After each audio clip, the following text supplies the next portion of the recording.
I do. No, you don't. Do. No, you don't. If you went into a shop... Oh, here we go now. What's this? It's not a big one. If you went into a shop, right, and you fancied something sweet, right, and I know you certain things you can't eat, okay, but what chocolate bar would you go for if you could just pick one up? You're at, the counter. Oh, I used to love Star Bars. See, I thought I was a wee bit odd. Do you like Star Bars too? Well, you see, I said I'd go for Snickers. And Caroline and Neve looked at me as if I said I would go for, I don't know, a bottle of vodka for a sweet or something. Yeah, but the bars are like the Whisper Bar now. Is a wee tootie bar to the Whisper Bar we got years ago. They're clever now because you can get the double Snickers. It's like a duo, but really, it's finally just a proper size So Snickers, your one, is it? I thought so, yeah, but now... What do you mean you thought so? I've been shamed into... I don't think I can ever do it again. They looked at me like I had two heads. Can your teeth handle the nuts, can it? Wouldn't you like to know? All right, Lee, come here. Good to have you back. Thanks very much. You were complaining we had the place all messy and stuff. No, it's not you. All right. It's a Tuesday morning problem. Say nothing. Oh, here we go now. We'll go on that note. Good luck. All right, good luck. All right, it is the 9 till noon show coming up late because Lee's back. The efficiency of Marty Friel is lost to us now, so it's late again. 9:01, and it's a very good morning now to Donna Marie Doherty. We'll tell you what's coming up in the show after the news headlines. Hi, Donna Marie. Hi, Greg. Good morning. The Enhanced Defective Concrete Block Grant Scheme has commenced. With more details, here's Tara Duggan. Minister O'Brien has announced the commencement of the Enhanced Defective Concrete Blocks Grant Scheme. It's said to provide grants of up to €420,000 for affected homeowners in counties Donegal, Mayo, Limerick and Clare. The scheme is now open to new applications. Transitional arrangements for the transfer of applicants from the current scheme to the new scheme are in place.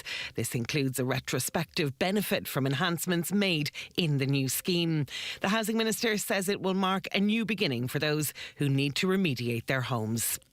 3 men have been arrested in connection with the attempted murder of a PSNI officer in Tyrone earlier this year. DCI John Caldwell was shot multiple times at a sports centre in Omagh on February 22nd.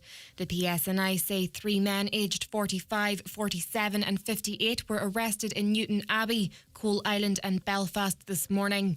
They've been taken to the Musgrave Serious Crimes Suite for questioning under the Terrorism Act. It brings the number of arrests in connection with the attempted murder so far to 31. The HSE says the development of a crisis resolution team is a key priority for Donegal next year. There's been a cautious welcome to confirmation that work is in progress to secure the resources necessary. Currently, there is 5 crisis resolution pilot schemes underway across Ireland. Councillor Jerry McMonigal, however, says there's been no guarantee that a team will be in place for 2024. When I probed that there a bit more and asked how confident they would be that there would be a crisis resolution team in place in Donegal for 2024. They said no, that wouldn't be the case, that there was a number, I think, of 5 pilot schemes being run around the country at the minute, and they're going to take a learning from that, and out of that they'll decide where other crisis resolution teams need to be located. We'll get an idea later of how much money the government will have to spend on Budget Day. Ministers Michael McGrath and Pascal Donoghue are expected to reveal a surplus of around €10 billion when they release their summer economic statement today. However, the Finance and Public Expenditure Ministers are likely to stress much of that is because of a boost in corporation tax receipts, which can't be relied upon into the future. Looking now to weather this morning, sunny spells and frequent heavy showers to start off today. Some may merge to longer spells of rains at time. Drier intervals will spread from the northwest through the afternoon with highs of 14 to 17 degrees in a moderate to occasionally fresh west to northwest wind. That's all for now. We'll be back again with the next news update at 10 o'clock. Until then, good morning.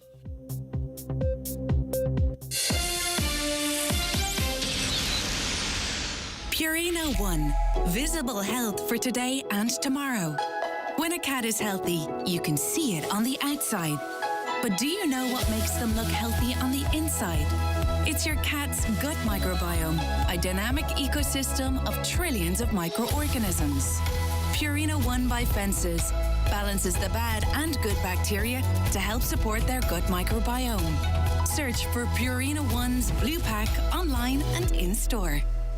The county's #1 talk show, The 9 till Noon Show on Highland Radio. And now, it's time for the talk of the Northwest, The 9 till Noon Show with Greg Hughes on Highland Radio. Hello and a very good morning. It's 9:05 on this Tuesday, the 4th of July, 2023. Happy 4th of July to our American listeners or people from America, whatever it might be. It's good to have all of you on board for a very interesting show. I hope you'll agree. We've got our usual features such as Community Garda information that's coming up for you just after 10. For those who don't always tune in, that's your first opportunity to hear. The latest appeals and information from An Garda Síochána live. Later on in the programme, Fr Shaun Doherty will be joining us to have a conversation as well about his recent ordination. Looking forward to that very much indeed. If you have any messages you want to pass on to Shaun, might not be able to get to them all on air, but certainly we can leave them with him. And also, we're going to be having an analysis of the announcement, finally, of the enhanced, in inverted commas, defective concrete block scheme. I think people waking up this morning, there's going to be a mixture of when people go through it, and we're going to try and break it down and go through it for you. Some people, it's going to be relief. It's going to be a pathway. It's going to be hope for others. It's just going to be... that's no good for me. That's not going to work. Where am I going to find the extra money? We don't know really who's affected in what ways. As I say, we're going to have a panel on or plenty of guests on to try and get through all of that and try and make some sense of it, though I believe it probably might take some time to sort of get to the ins and outs of all of it. But anyway, that's what we're doing here. That is our public service broadcasting to you in our local Northwest region. Okay, how do you get involved in the conversation or pass on your messages? In the Republic, it's 086 60 25,000. If you want to text or WhatsApp from Northern Ireland, 00353 86 60 25,000 or anywhere outside the Republic. Caroline and Niamh taking your calls on 07491 25,000. Again, if you're dialing from outside the Republic, 00353 7491 25,000. And if you're emailing from anywhere, no crazy codes, it's just comments at highlandradio.com. So no excuses not to get involved in the conversation. Lots to come up. Right, let's have a look at what's making the front pages today. We'll start with the Donegal Democrat. The body of a man was recovered from the water near Slieve League on Monday morning. Donegal Live, Donegal Democrat understands that Gardaí and the Coast Guard returned to the area late on Sunday night. The body was removed to Letterkenny University Hospital for a post-mortem examination. The state pathologist, Dr. Linda Mulligan, was notified and is travelling to Letterkenny to conduct the post-mortem examination. The results will, of course, determine the next steps in the investigation, which could be escalated to a murder probe. And as I said on the show yesterday morning, as we revealed this news, I would say we'll probably get that information at some point today. An incident room under the direction of a senior investigating officer has been set up at Ballyshannon Garda Station. It comes after a week of intense speculation in southwest Donegal following what was described as an alleged assault. The Slieve League cliffs were closed to the public for much of last week as Gardaí combed the area for clues. And it's clear it's a complex story. I think everyone has a version of it. We here choose to, but only deal with the facts, as the newspapers are the same situation. But I know there's intense conversation and speculation out there. All shall become clear in the not too distant future. The Derry Journal this morning, recent census data from the CSO has shown the population numbers of towns and villages across Inishowen, with Burnfoot the youngest area at an average age of 35. Malin, the oldest, at 48.7. They're still only nippers at 48.7, aren't they? Population data from Census 2022 shows that Buncrana has a population of 6,971, with the average age of 39.2. Carndonagh, population there of 2,768, with an average age of 38.1. Well worth picking up the paper this morning if you're in the Inishowen area. I think that's I love that kind of stuff. Statistics, and they've combed through them all, which is a piece of work in and of itself. So if you like facts and figures, there you go. It's in that paper today. On to the Irish Times now. And it's been an awful few days for loss and tragedy abroad. Gardaí have been dispatched to the Greek to the Greek island of Ios to aid in the investigation into the death of 2 Irish teens in separate instances. Andrew O'Donnell and Maxwell, both aged 18 and both students of St Michael's College in South Dublin, died within 24 hours of each other while on a holiday with classmates celebrating the end of the leaving certificate. That is the front story on the Irish Times.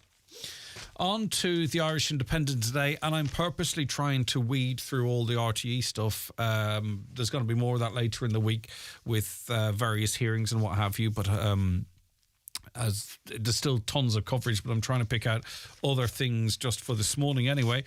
More than 78,000 children aged 6 and 7 ought to be given free GP care in the coming weeks, the Irish Independent has learned. Well, everyone's learned it, if the truth be told. Meanwhile, another 400,000 people will qualify through an easier means test. However, due to the pressures on GPs, this will be phased in over the coming months. Now, consistently, we get complaints from people who actually... It depends on the GP practice and where you are. My GP, I get through straight away, if I'm honest. And normally it doesn't take too long to get an appointment. That's my experience. But I know it depends where you are, and other people have a very, very different experience. All I'm saying is I'm conscious that it's not quite across the board. Some people struggle to get an appointment with the GP. Some people struggle to get through to the GP now.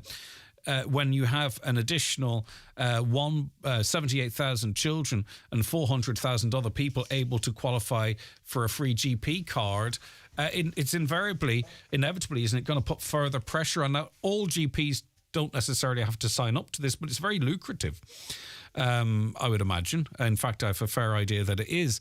So it'll be very interesting what impact this might have on access to GP care more generally. And we're going to, hopefully, if not today, certainly tomorrow, try and get a rep on from the GP's representation body to sort of see what they say about all this. The IMO have signed up for it, so there's obviously enough in there for them. Well, what this means is a saving up to €70 a visit, although patients will still have to pay for medication. The conclusion of talks with the Irish Medical Organisation in recent days has paved the way for the long-delayed rollout of the extra GP visit cards. Health Minister Stephen Donnelly is expected to announce the move today following the finalisation of lengthy discussions with the IMO, which will see substantial extra supports for practices. So, I mean, with the financial penalty removed, you're probably more likely to even extra err on the side of caution to go along and get that antibiotic or to get that thing tested, aren't you, or checked, if you don't have to face that charge. It sounds like a strange thing to say, but I think that's a reality. I talked about avoiding the RTE story, but I can't completely. It's in the Irish Daily Mail today, and just interesting comments from Micheál Martin, I thought.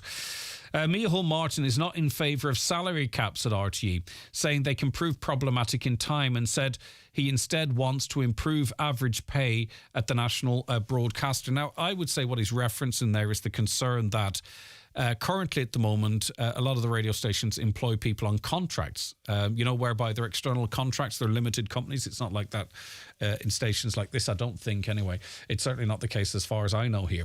But what that does mean is that, say, your morning show is starting to slip a little bit, or you're having a problem with the presenter, it's easy to move them on. But if you have them on the salary, okay, it's very difficult to move them on. And I wonder if that's what he's referring to, it being problematic. But anyway, the Taoiseach's comments come as the scandal surrounding RTE enters its 12th day since it emerged that payments to Ryan Tubridy were underrated to the tune of €345,000.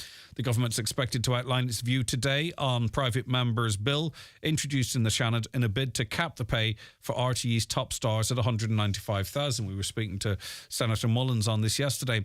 The Taoiseach said it's simplistic. It's popular to say pay should be capped, but the actual working out of that over time can be more problematic than people might think. His view could give an indication of the government's position on the bill. So just to give you an idea of the top public jobs versus the top presenters' jobs, in case that you find that interesting. So the HSE CSO's on €420,000 for running that basket case. Ryan Tubridy, 515. Top civil servant Robert Watt, controversial enough character. He's pulling in €295. But Joe Duffy, for his hour and a quarter in the afternoon, he's getting 351,000. The Chief Justice gets 296,000. Claire Byrne, trousers, 280,000. The Garda Commissioner Drew Harris has to survive on €270,000. Our good friend Miriam O'Callaghan, 263,000. A hospital consultant bags 252 grand. Ray Darcy, for his work, €250,000. And on it goes. On it goes, on it goes. Where it stops, nobody knows. Right, okay. We have Pascal Donoghue commenting on what may or may not be in the budget. He's in the Sun today.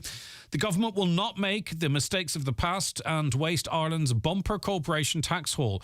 Public Expenditure Minister Pascal Donoghue has said the coalition is actively aware or acutely aware of the risks in spending a record government surplus of $8 billion taken in last year. He said, what is critical in all of this is while there is a once-in-a-lifetime opportunity in some ways regarding the higher level of tax receipts that are coming in, I am actually conscious that we have been here before, that 15 years ago there was a further spike in tax receipts that we assumed would be with us for the foreseeable future, and it turned out not to be. That being said, so what effectively they're saying is really what you're not supposed to do is spend temporary money on permanent things like housing, like health, like teaching, because then what happens when the money runs out, you can't keep up that level of spending.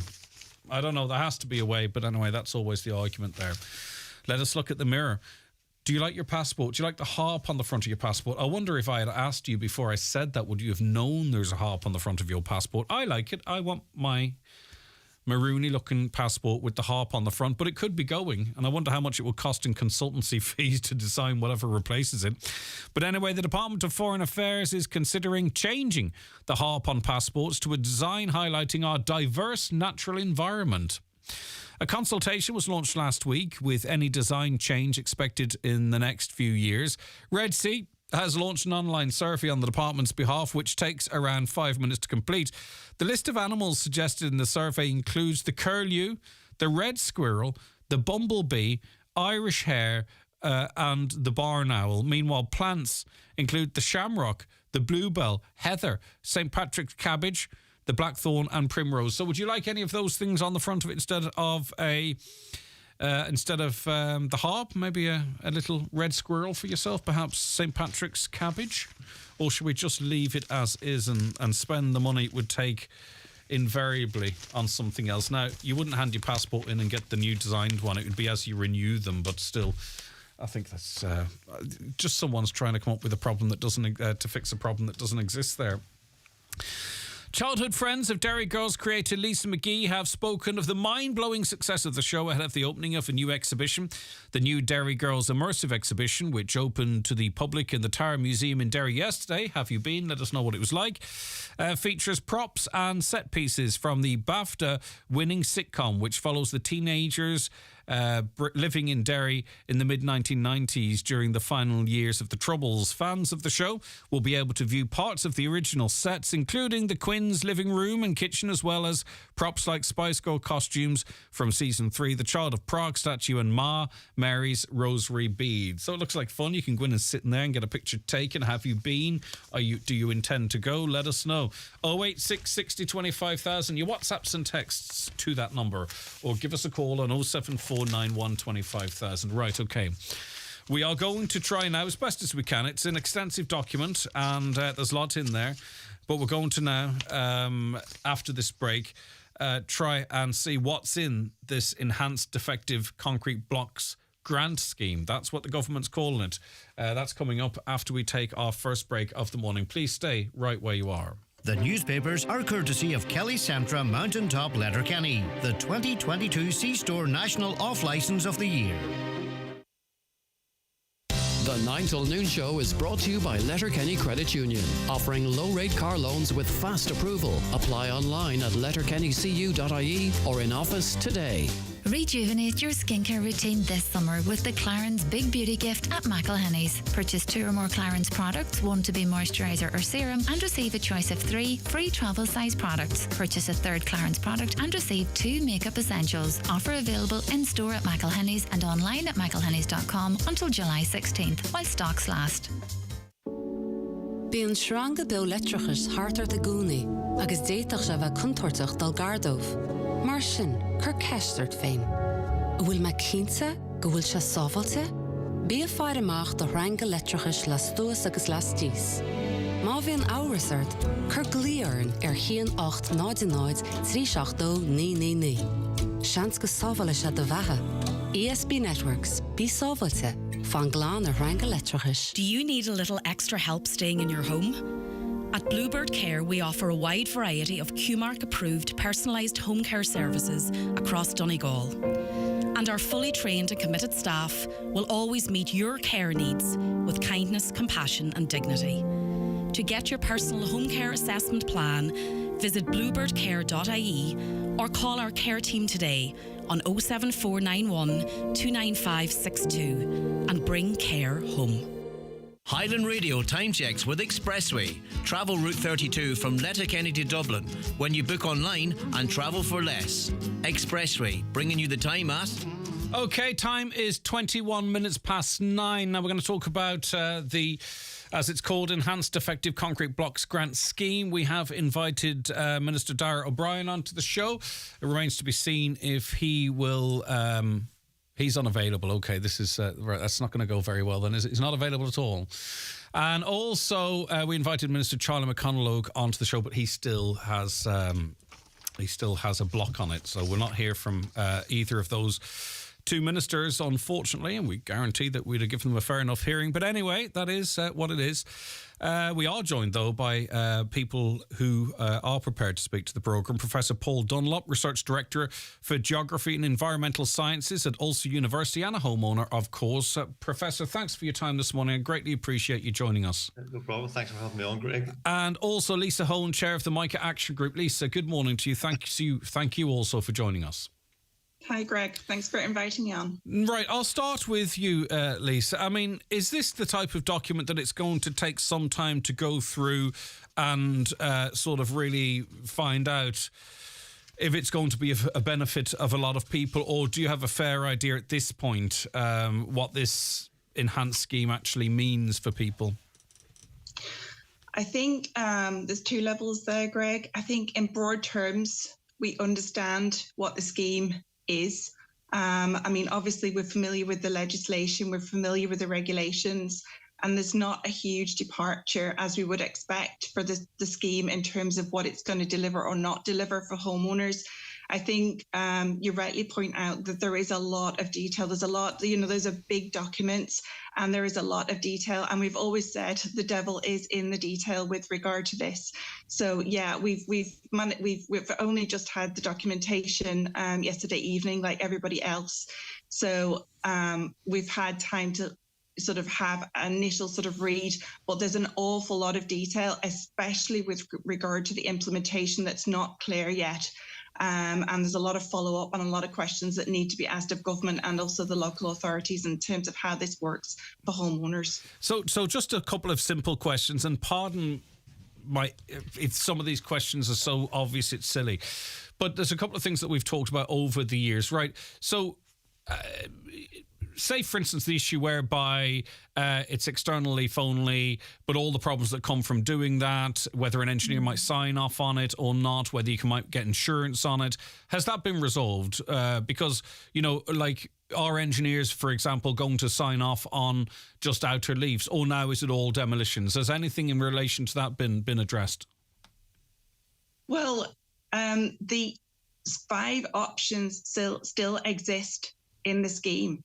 So theoretically, homeowners could actually proceed forward with any of those 5 options. Now, the reality is that homeowners are, and those that are getting into the issue, I mean, there's a lot of homeowners there who still are coming to this very fresh and need to get into the detail. But the homeowners that are familiar with this issue are by and far advocating for option 1, which is demolish and rebuild, because they know the reality of the science that's going on here, and I'm sure Professor Dunlop is going to speak more about that later. But the reality is that we're dealing with an issue that is fundamentally not freeze thaw. This is to do with what's in the blocks, and whether it's external, whether it's internal. So as far as you know, Lisa, if someone opts for full demolition, can the scheme say, well, no, you don't qualify for that, it's outer leave only? Well, ultimately, it's going to be down to the housing agency to decide what option the homeowner goes forward with. So there's a slightly different way of going about things now. Previously, homeowners had to commission their IS 465 report, and then that went into the local council, and it was the technical team at the council that then decided, looking at the report and obviously with the submissions of the homeowner's engineer, how the homeowner should go forward or not.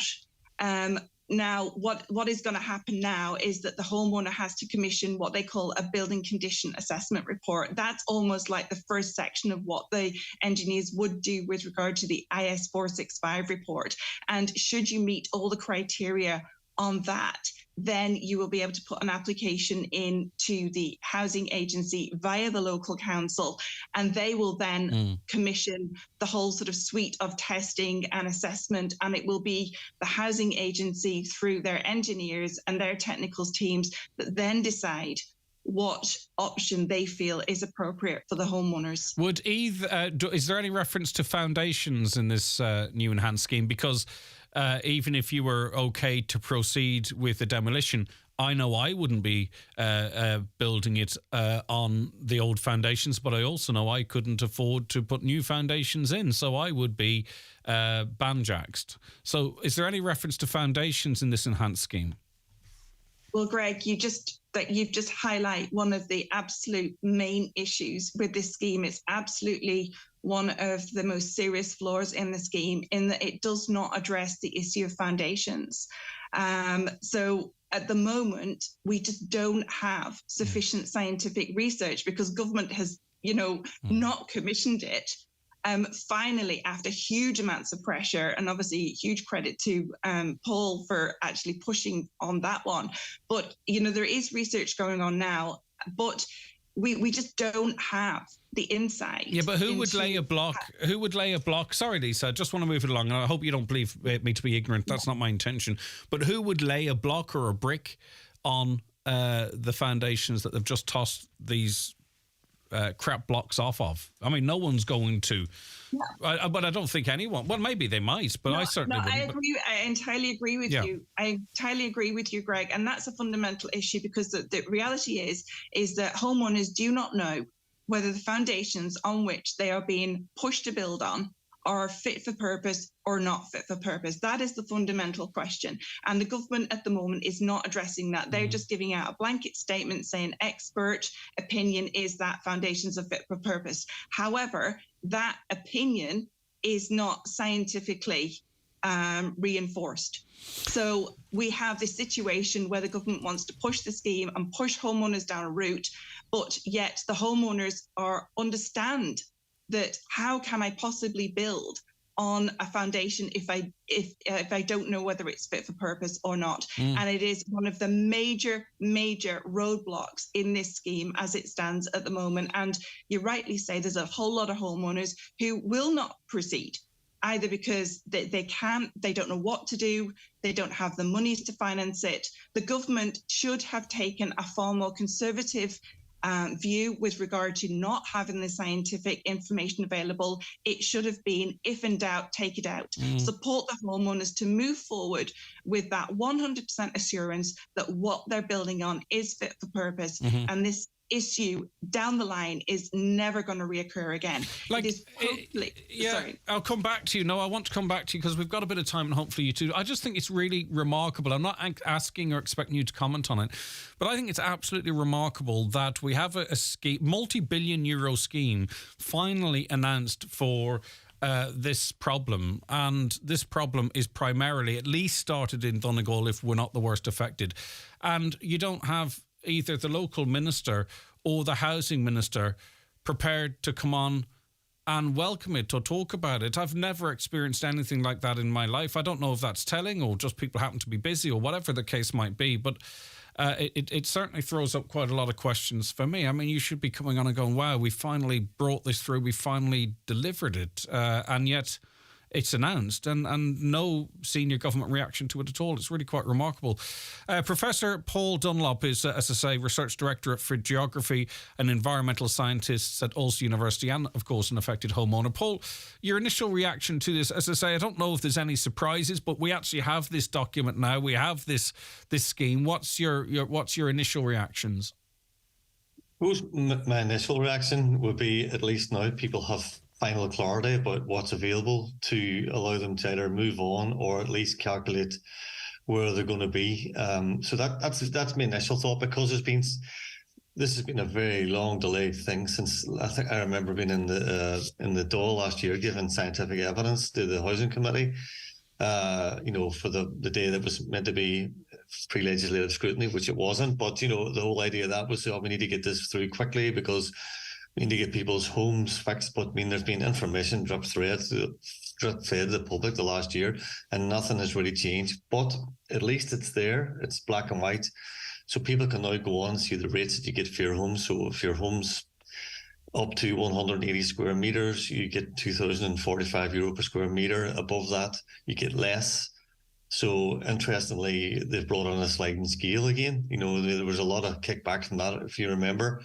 But effectively, that's what's been brought in again. So my initial feeling at the minute, without having much insights into what buildings cost, is that if you're on the smaller end of the scale, you're going to have a better chance of a grant that might get you moving again than if you're in a larger house. It won't take you long to hit the cap. I did a quick calculation. So if your house is up to 180 square meters, you'll get £368,100, and then there's a cap of 420. So above that house size, you've only got 51,900 to play with.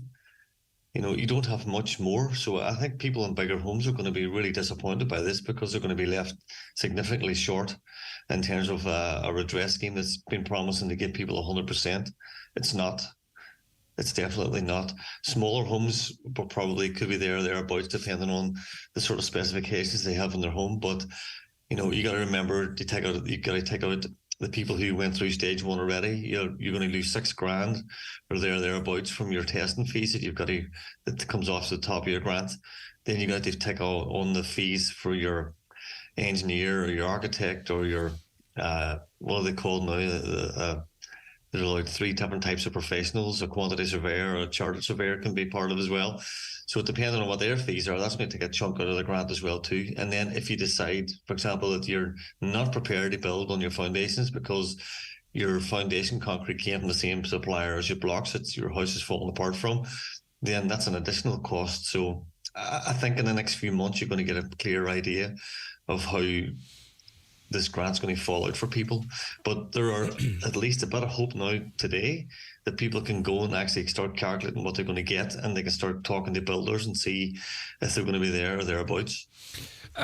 In relation to this being a 100% scheme, we revisited all of this because the 90-10 scheme wasn't a 90-10 scheme at all.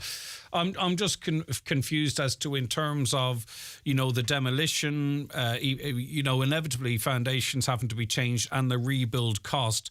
What kind of a house, how big a house, because you can't build a smaller house than the one you've knocked down, how big a house could you build for €420,000 with all the additional costs?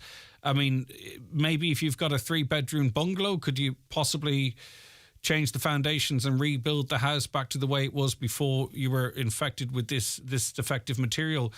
I mean, do we know? Could you build a 3-bedroom bungalow if that's what you actually had? I mean, what can you get with everything that would have to be spent for 420,000? Yeah, it's a good question. I mean, I think it would be really good if you could get an architect or a quantity surveyor onto the program and talk to them, because they should know the details of this.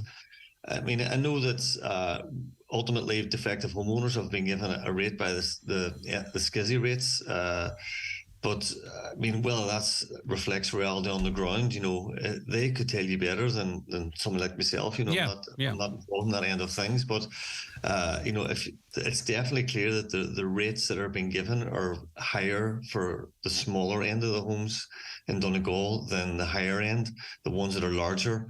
And I do feel really sorry for the people who invested early on. They have a sort of larger home.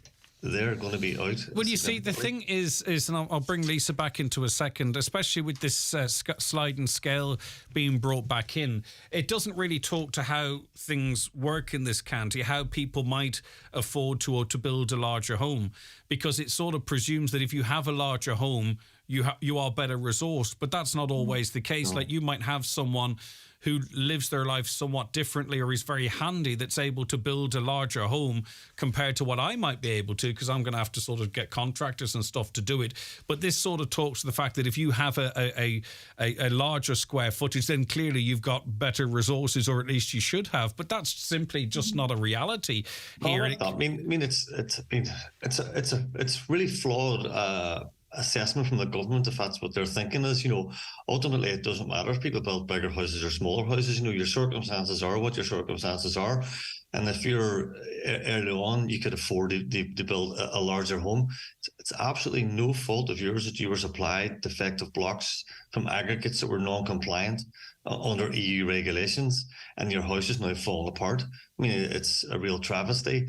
People have been, ultimately, when you go back to the root source of this, I mean, people have been really badly impacted by failure of government to regulate the construction industry in Ireland. That's what this problem is. And it doesn't matter if your house is 5,000 square foot home. You bought the material in good faith, and you were sold a defective product, and they should have put that right. But they went down, as you know, they went down every route possible to make this as difficult as possible for homeowners. Lisa, I mean, obviously, we compare this to other schemes that have been there, and we've been doing that over the course of the last couple of years, how Donegal homeowners are being treated differently to other affected homeowners. We celebrate that other people affected by the likes of pyrite and what have you got a better deal, but it is literally geographical discrimination. Why are homeowners in Donegal and the other affected counties not being treated the same? As I say, we're not having to pump this money out now. We're not having to dig into all of our reserves. This is a multi-year scheme with lots of clawback as well in it, let's not forget as well, in terms of creating employment, but also VAT and all that kind of stuff. It still doesn't really, we still don't know, Lisa, why Donegal and other homeowners are being treated to other homeowners whose houses and flats and apartments deteriorated through no fault of their own. I just think the reality is, unfortunately, geography plays a huge factor in the way that we're treated. Unfortunately, we're not on the doorstep of Leinster House. We are 4 hours down the road. Donegal has often been referred to as the forgotten county, and this crisis really underlines that, when it comes to crunch matters like this, that is unfortunately very true. Also, just if you think about the political representation here, unfortunately, we don't have a huge swathe of government ministers and TDs within the county. I think there's a calculated risk gone on here in terms of how much they're prepared to lose potentially politically. And those in Leinster with regard to pyrite, or those in Leinster with regard to defective apartments, they have far greater political sway purely by the fact of their geographical location. And this is a civil rights issue. It is a civil rights issue because the homeowners who are victim to this issue, which is regulatory and market surveillance failure on behalf of the state, which supplied defective product into the market for years and years unchecked. We are the victim in the same way as anybody else, whether it be defective apartments, victims of pyrite underfloors. But yet we are being treated very, very differently. And we are not anywhere near the 100% redress that the government is continually talking about. And, it is discrimination, and it is a civil rights issue. Yeah, but I mean, like, it is what it is. As I say, you know, let's say, for instance, people wait to find out some clarity on the foundations, for an example. That pushes us ever closer to a general election, for an example. So are people going to say, right, well, by the time, if we ever get clarity on the foundations, I might as well wait another year because the opposition has made these amazing promises. It would be unbelievable if they're able to follow through on those. But also we've got the efforts ongoing in Europe. We've got the court case that is taking place. Is anyone going to roll the dice and spend an additional 50, 60, 70, 80,000 euro engaging in this scheme when there are a few other irons in the fire? Do you know what I mean? And this is not, I'm not criticising the scheme. I don't know. I'm just simply trying to tease out the reality of people's lives here in Donegal. I mean, who is going to not sort of say, well, let's see how Coleman Legal get on, or let's see how our European endeavours get on, or let's see if Sinn Féin actually back up what they're saying, because they've promised the sun, August the moon, August the stars. How do you think the public will react, Lisa? And I'll ask Paul the same question once you've finished. I think it's very much going to depend on each homeowner's individual take and circumstance. There are homeowners who just literally cannot wait. They feel that they have to move forward because they're in desperate circumstances and time is not on their side. Yeah. And they basically have to move forward. There are others who I think, as you point out, may sort of hedge their bets and see what happens down the road. That's if they have that luxury of maybe being in a home that's not so badly affected. So I think personal circumstances are going to dictate how people move forward, and also means and resources. That's also going to dictate. There are many people whose they're so badly impacted with regard to their mental health. They just can't bear the thought of actually having to deal with this for this prolonged amount of time. And to be honest, even if they're having to put considerable resource of their own into it to get to the other side, to have this issue out of their lives, there's many homeowners that we've talked to are in that situation. And they just say, it's really difficult. I don't really have the resources, but I'm going to do everything I can to get to the other side. And I'll use the scheme in the best way I can to support that and to go forward. Paul, I'll put the same question to you. Yeah, I mean, ultimately, I think that people who can afford to move on will move on. That's what I think. I mean, we're all caught in a quite a sort of horrific situation where your family home is ruined, but there will be people who can afford to move on, and I think that they will. And for the people who can't afford to move on, they're going to be stuck in limbo, and their only hope really for 100% redress and for the affordability of the scheme is if Coleman Legal works. Do you know what I mean?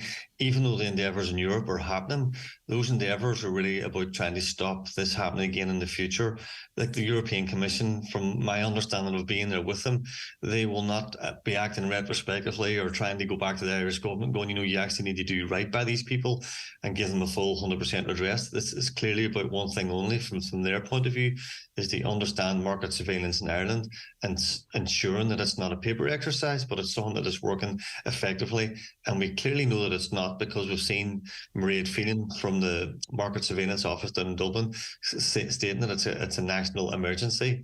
So I think, just to answer your question, if you can afford it, I think you will. And I totally agree with Lisa. There are people who are just absolutely in dire straits mentally, trying to look at their home falling apart around their ears, and will have no choice but feeling they have to do this. I think that it would be good if you could get the 100% redress focus groups on and talk about that.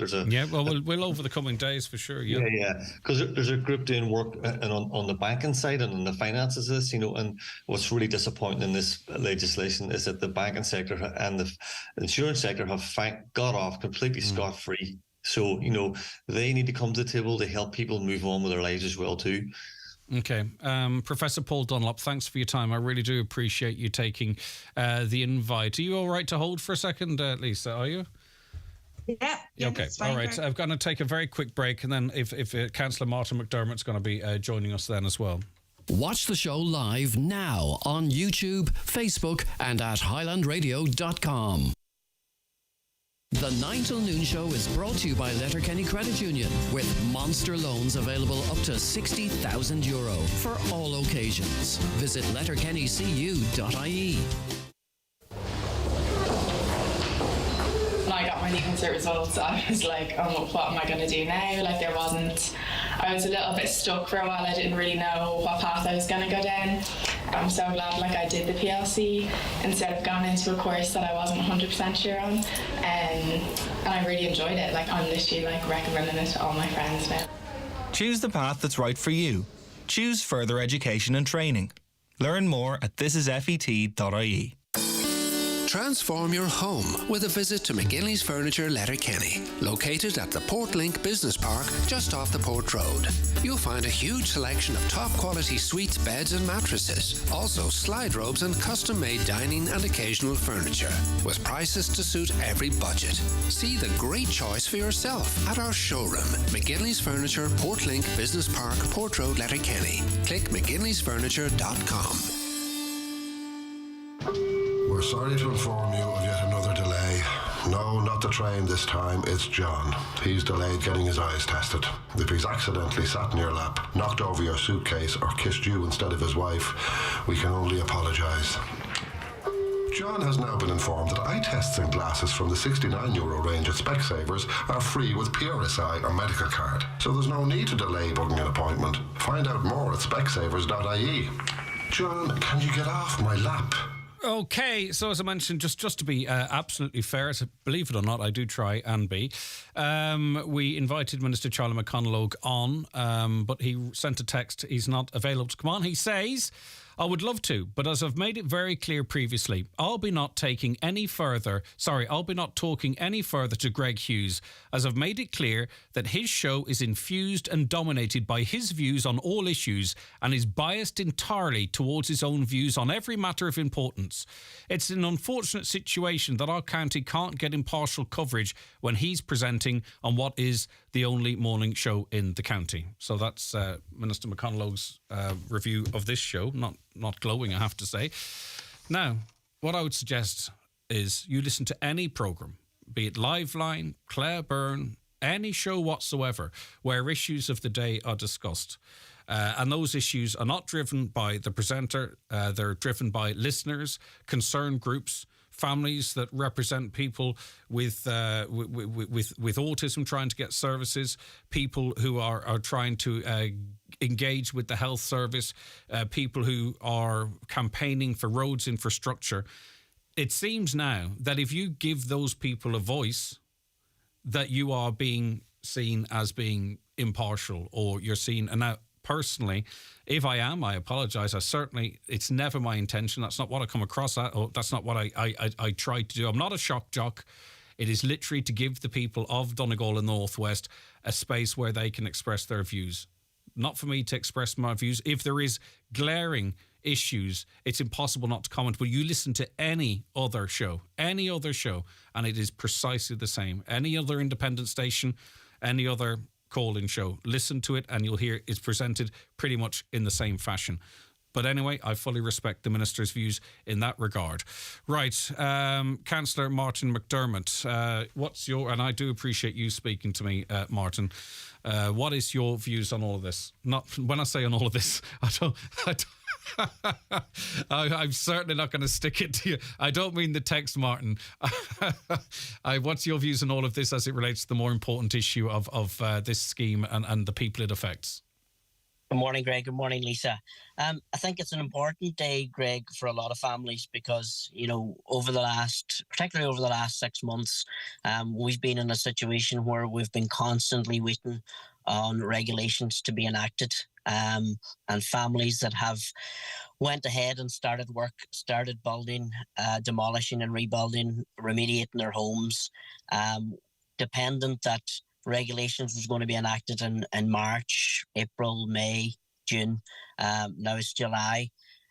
Taking that chance of going ahead, thinking that extra money would be available and finding themselves in very, very, very difficult circumstances. So it's an important day for those families because they've taken the chance and as I say, found themselves waiting on the regulations to come out so they could get the extra money.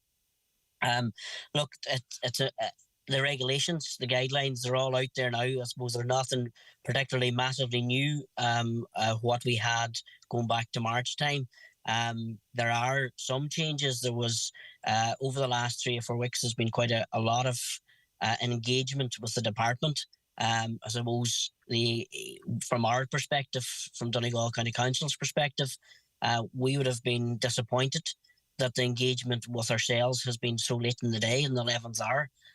We would have thought, and we would have, expected engagement with the local authority at a lot earlier basis than what had happened. But look, it has happened, and we've had engagement with officials from the department. Our officials from the council have had quite a bit of engagement with officials from the department in the last 3 or 4 weeks to try and streamline some of the process that we're going to have with this new scheme. One of the big issues, and we touched on this yesterday, Greg, was the building condition assessment and the issue in relation to planning compliance, in relation to building regulation compliance. That building regulation compliance has now been removed. The planning compliance is still there. That will be something that people will have to think about and make sure that the house that they are going onto the scheme with is planning compliant. And if it's not, that was something that will have to be dealt with before they do enter the scheme through the local authority and through the housing agency. So I suppose that is something that we would have been trying to remove as well, but it was something the department weren't prepared to take out the planning. They did, as I say, remove the one for the building regulations. There are other elements, as well, Greg, that we do need to keep the pressure on and try to change and try to move forward with. One in particular in relation to the when a house has been passed on from if a family member dies to another family member, that has to be the principal private residence. We don't feel that that's right. We think that's something that needs to change. The department have given us a commitment that they will engage with us on a regular basis now, once the scheme is enacted. But I suppose over the next 2 or 3 months, the big emphasis from a council perspective is to get the applications that people are live on at the minute, that are building their houses, and the applications that people have done remediation over the last 2 or 3 years, to get those people their money back, to get them the money that they have to get. 247 was the last amount that they were getting, and now they'll be entitled up to a max of 420,000 less the auxiliary costs. So I think that's the most important thing that the council have to do in the next couple of months, is to get that money paid back to those people, and particularly the people that's, as I say, that are building their houses. So Martin, I mean, obviously, other than the stuff that that the work will continue on, I mean, do you think for everyone, I mean, some people this is going to be, it will get them back into a house with hopefully a minimum of money out of the pocket. For many it won't. Yeah. Is this 100% scheme? Is this the scheme we were promised? Do you rate this a good scheme, if that's a fair question, for the majority of people? Well, is it 100% for everyone? No, it's not. I think we have to be clear. It's not 100% for everyone, Greg. It's 100% for people that have a certain size of a house, for people that have a house that's somewhere over 2,300 square foot. Those families will certainly have to dip into their pocket. There's no way out of that. So to say it's 100% for everyone, I think would be wrong. It's not. It's certainly a much better scheme than the 90-10 scheme. It certainly brings an awful lot of extra people onto the umbrella of being able to afford to remediate their house. It has made the process a lot more simpler at stage 2 and stage 3. Where you won't have to go through the process of, the stage 2 particularly has been very cumbersome in the 90-10 scheme, where you had to get all your costs and divide them all out into different elements, and that had all to be done through the local authority. That has been taken away. So the process at stage 2 will certainly be simpler. But to answer your question, it's not 100% for everyone, absolutely not.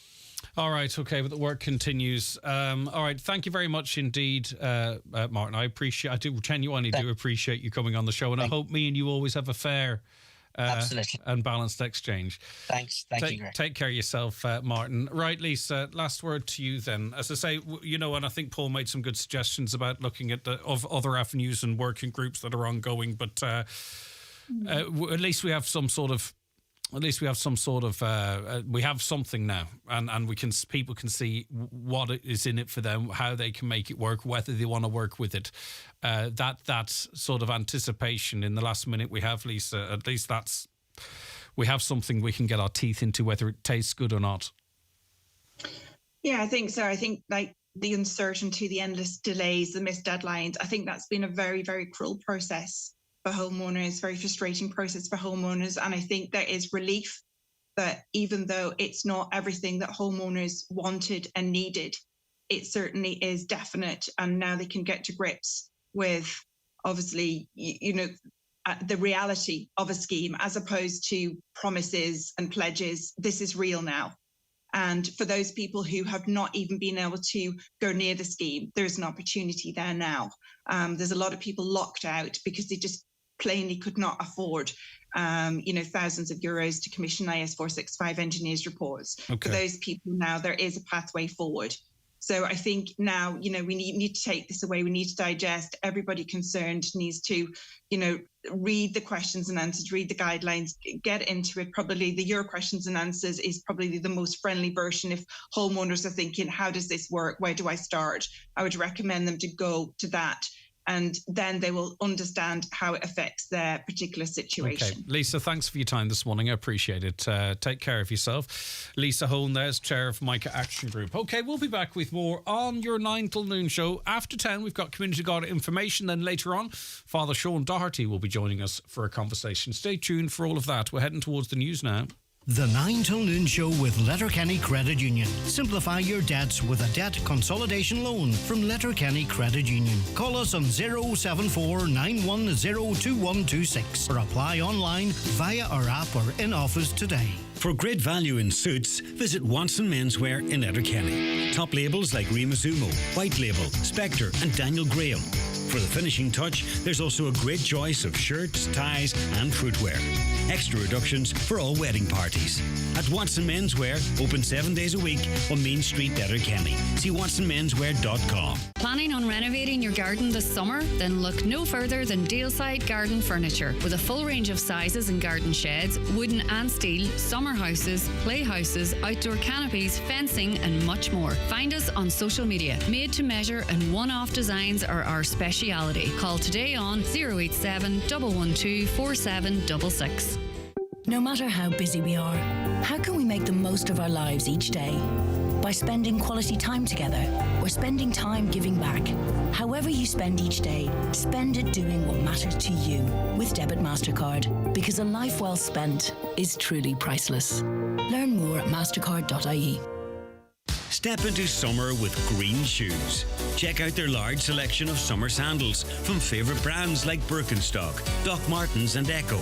Also choose from Heavenly Feet, Una Healy, Imac and many more.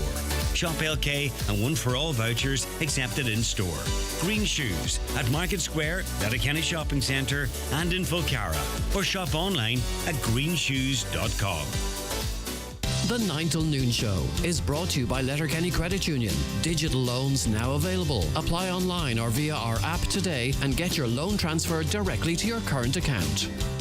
Dreaming of a getaway this summer? There's still time to book with TUI, flying from Dublin, Cork and Shannon airports. Summer, best enjoyed on holiday. TUI, live happy. With 232 underway, it's not too late to secure your new Nissan. With the all-electric Leaf, the petrol and hybrid Duke, the new X-Trail available in a 5 or 7-seater 4-wheel drive e-Power hybrid, and the Nissan Qashqai petrol and e-Power hybrid, all available for immediate delivery. Visit iMotors in Letterkenny to find out more. Open 6 days a week. Hip and knee pain can be debilitating. That's why at Kingsbridge Private Hospital, our orthopaedic surgeons offer a range of hip and knee surgeries and are ready to help get you back to doing what you love fast. Why wait? Find out more about our health insurance partners and cross-border healthcare options at kingsbridgeprivatehospital.com today. McCullough Jewellers in Letterkenny are synonymous with fine jewellery, quality watches and giftware. With stores at Main Street, Letterkenny and the Letterkenny Shopping Centre or online at rmccullough.com. You can choose from their quality product range in a relaxed atmosphere, and their sales staff will be happy to help you make the right choice, whatever the occasion. McCullough Jewellers, making moments magical for generations.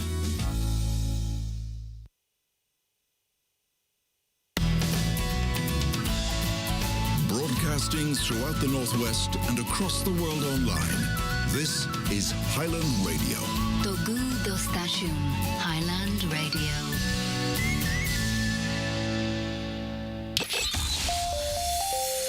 Live, on air, online and on the Highland Radio app. This is Highland Radio News. Good morning, it's 10 o'clock. Donald Kavanagh at the news desk. The enhanced defective concrete block scheme has commenced. With more detail of its operations and the regulations, here's Tara Duggan. Minister O'Brien has announced the commencement of the enhanced defective concrete blocks grant scheme. It's said to provide grants of up to €420,000 for affected homeowners in counties Donegal, Mayo, Limerick and Clare. The scheme is now open to new applications. Transitional arrangements for the transfer of applicants from the current scheme to the new scheme are in place. This includes a retrospective benefit from enhancements made in the new scheme. The Housing Minister says it will mark a new beginning for those who need to remediate their homes. And there are more details of the scheme, of course, on our website, highlandradio.com. Well, Defective Blocks Ireland and Coleman Legal have reiterated that their High Court action is going ahead. The closing date to join the legal action is this coming Friday, July 7th. There has already been 2,400 people join the case. They say this landmark case is intended to protect the rights of all those impacted by the defective concrete crisis and endeavours to achieve full redress, ensuring the complete restoration of homeowners' losses. That action is also being supported by the MICA Action Group. Well, on this morning's 9 till noon show, its chairperson Lisa Hone discussed the issue in depth with Greg Hughes, and she stressed this is not a political issue. It's a civil rights one. This is a civil rights issue. It is a civil rights issue because the homeowners who are victim to this issue, which is regulatory and market surveillance failure on behalf of the state, which supplied defective product into the market for years and years unchecked. And we are not anywhere near the 100% redress that the government is continually talking about. You know, it is discrimination. Lisa Hone there, that was part of a lengthy conversation that Greg had with both Lisa and Professor Paul Dunlop about the redress scheme, about the legal action and other elements of the defective blocks crisis. You can listen back to that entire conversation now on our website, highlandradio.com. Of course, later on in the early afternoon, the 9 till noon show will be podcast and available across our website, our social media channels and on our YouTube channel as well. Other news, and 3 men have been arrested in connection with the attempted murder of a PSNI senior officer in Tyrone earlier this year. Detective Chief Inspector John Caldwell was shot multiple times at a sports centre outside Omagh on February 22nd. The PSNI say 3 men, aged 45, 47 and 58, were detained in the Newton Abbey, Coal Island and Belfast areas this morning. They've been taken to the Musgrave Serious Crime Suite for questioning under the Terrorism Act. It brings the number of arrests in connection with the attempted murder so far to 31. Free GP care will be provided to an additional 500,000 people under new plans being brought to Cabinet. Health Minister Stephen Donnelly says from next month, children aged 6 and 7 will be able to avail of the free GP visit card, while those earning up to the median household income of €47,000 a year will be included later. Minister Donnelly says it's a move toward universal healthcare. There are many in the middle who simply cannot afford it, and we do not want a situation where people put off going to see their GP. So this is a really important measure, 500,000 men, women and children, and it's in 2 parts. So it includes now children aged 6 and 7, all children aged 6 and 7, and it includes up to the median household income. The HSE says the development of a crisis resolution team is a key priority for Donegal in 2024. There's been a cautious welcome to confirmation that work is in progress to secure the resources necessary. Currently, there are 5 crisis resolution team pilot schemes in operation across the country. Councillor Jerry McMonigal, however, says there's no guarantee that a team will be in place here next year. When I probed that there a bit more and asked how confident they would be that there would be a a crisis resolution team in place in Donegal for 2024. They said no, that wouldn't be the case, that there was a number, I think, of 5 pilot schemes being run around the country at the minute, and they're going to take a learning from that, and out of that they'll decide where other crisis resolution teams need to be located. The government is being warned another giveaway budget could risk overheating the economy. The summer economic statement is expected to reveal a €10 billion surplus this year. However, finance and public expenditure ministers are expected to outline that the extra money is coming in through corporate tax, which they say can't be depended on into the future. However, Sunday Business Post columnist John Walsh says the coalition parties might be tempted to announce a bumper budget in October. We're one of the strongest growing economies in the EU. We're projected to have a budget surplus of about 10 billion this year and 16 billion next year. So in that context, it was always going to be very, very difficult for politicians to say, let's exercise some fiscal restraint. Maybe it's not a good idea to spend too much money. But the problem is we're in an election cycle and, politicians need to spend if they want to get re-elected.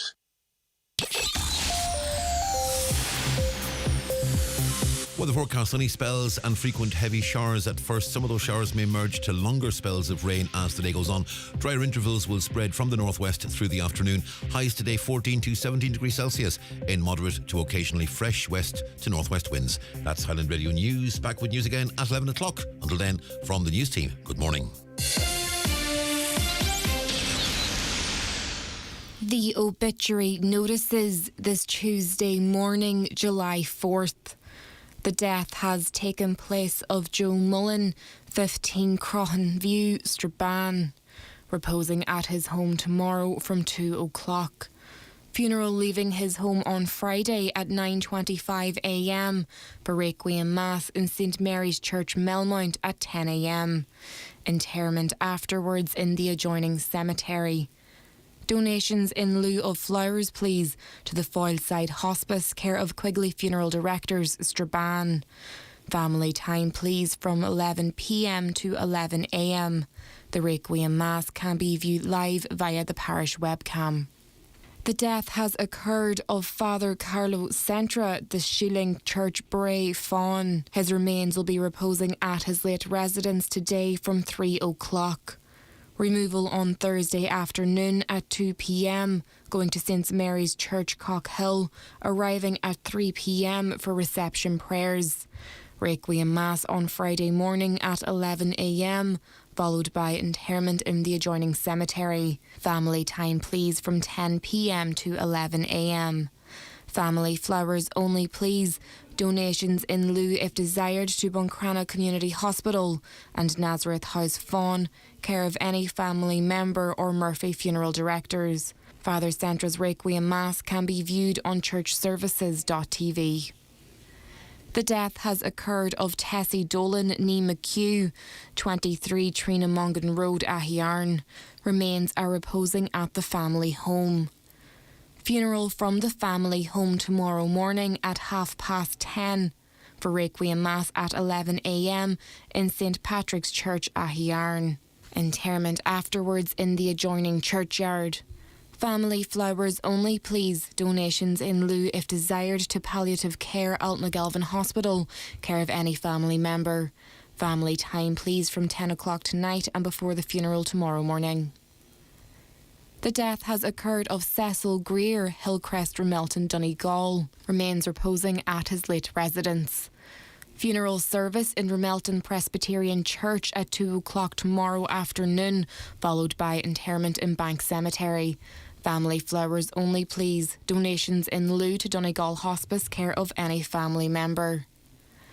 The death has taken place of Union Care, Creasla Beg, Creasla, and formerly of Munya Fanid, Donegal. His remains are reposing at his home. Funeral Mass in St Michael's Church, Creasla tomorrow morning at 11 a.m, with burial afterwards in Doe Cemetery.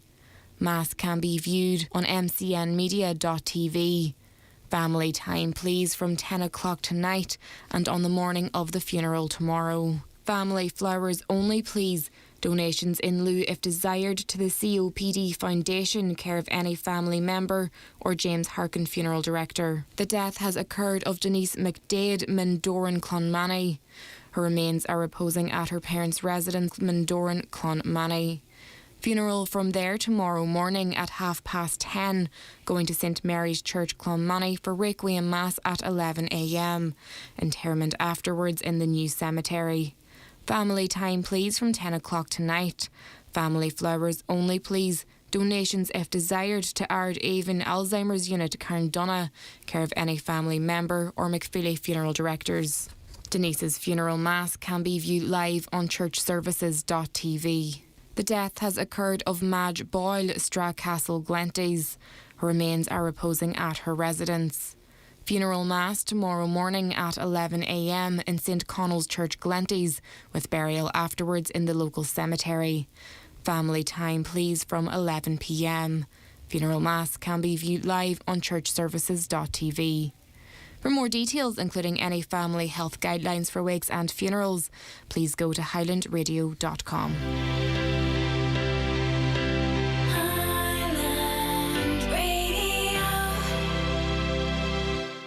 Whether it's golfing, gardening, or going for a new personal best, at Nurofen we know sometimes body pain can stop you in your tracks. Time for the power of new Nurofen Long Lasting for body pain relief that lasts up to 12 hours day or night. So you keep doing what you're doing and we'll do the long lasting body pain relief. Up to 12 hours pain relief refers to a 2x300mg capsule dose. Nurofen Long Lasting 300mg prolonged release hard capsules contain ibuprofen for backache and muscular pain and period pain. Always read the label. Okay, you're very welcome back to the 9 till noon show. A very good morning if you're just after joining us. It is 11 minutes past 10 now on Tuesday, the 4th of July, 2023. Coming up shortly, we'll have Community Garda information for you. Later on, Fr Shaun Doherty joining us for a chat as well. Like lots of you have texted in off the back of Minister Charlie McConalogue's decision whether or not to participate in conversations. And it's a mix. I'll read. I have to agree with Charlie, says Helen. Sadly, I totally agree with the opinion expressed by Charlie McConalogue, re Greg, not just about his issues, but in general. I've said this to colleagues many times. Fair play to Charlie McConalogue. About time people took a stand against rude and biased presenting. And then there's considerably more that have a different point of view. But I don't know. I don't think I'm going to read them out because I don't want to get involved in anything. We're talking here about an issue, a real genuine issue that affects thousands and thousands of people's lives here. And that's what we do every day in this programme. All I will say is this. I've read out a few of the ones that agree and I appreciate the ones that don't, but I'm not going to sit here and read them out. And because it's unfair. Do you know what I mean? I don't want to be engaged in any spat, or I'm not going to use this platform, I'm not going to use this programme to sit and read a load of comments critical of someone else. I just don't think that would be fair. So I've read some of the ones that are coming in that agree. I think that's fair, isn't it? And I appreciate the ones that disagree, but I'm not going to, as I say, I just don't think it's right to sit here and read them out. Because I just don't think that would be fair on Minister McConalogue, for an example. But I'll read you general comments that come in on an everyday basis. Hey, Greg, but as I say, I genuinely appreciate someone taking the phone out and going to the bother of text. Now, I hope you understand my reasoning. Do you?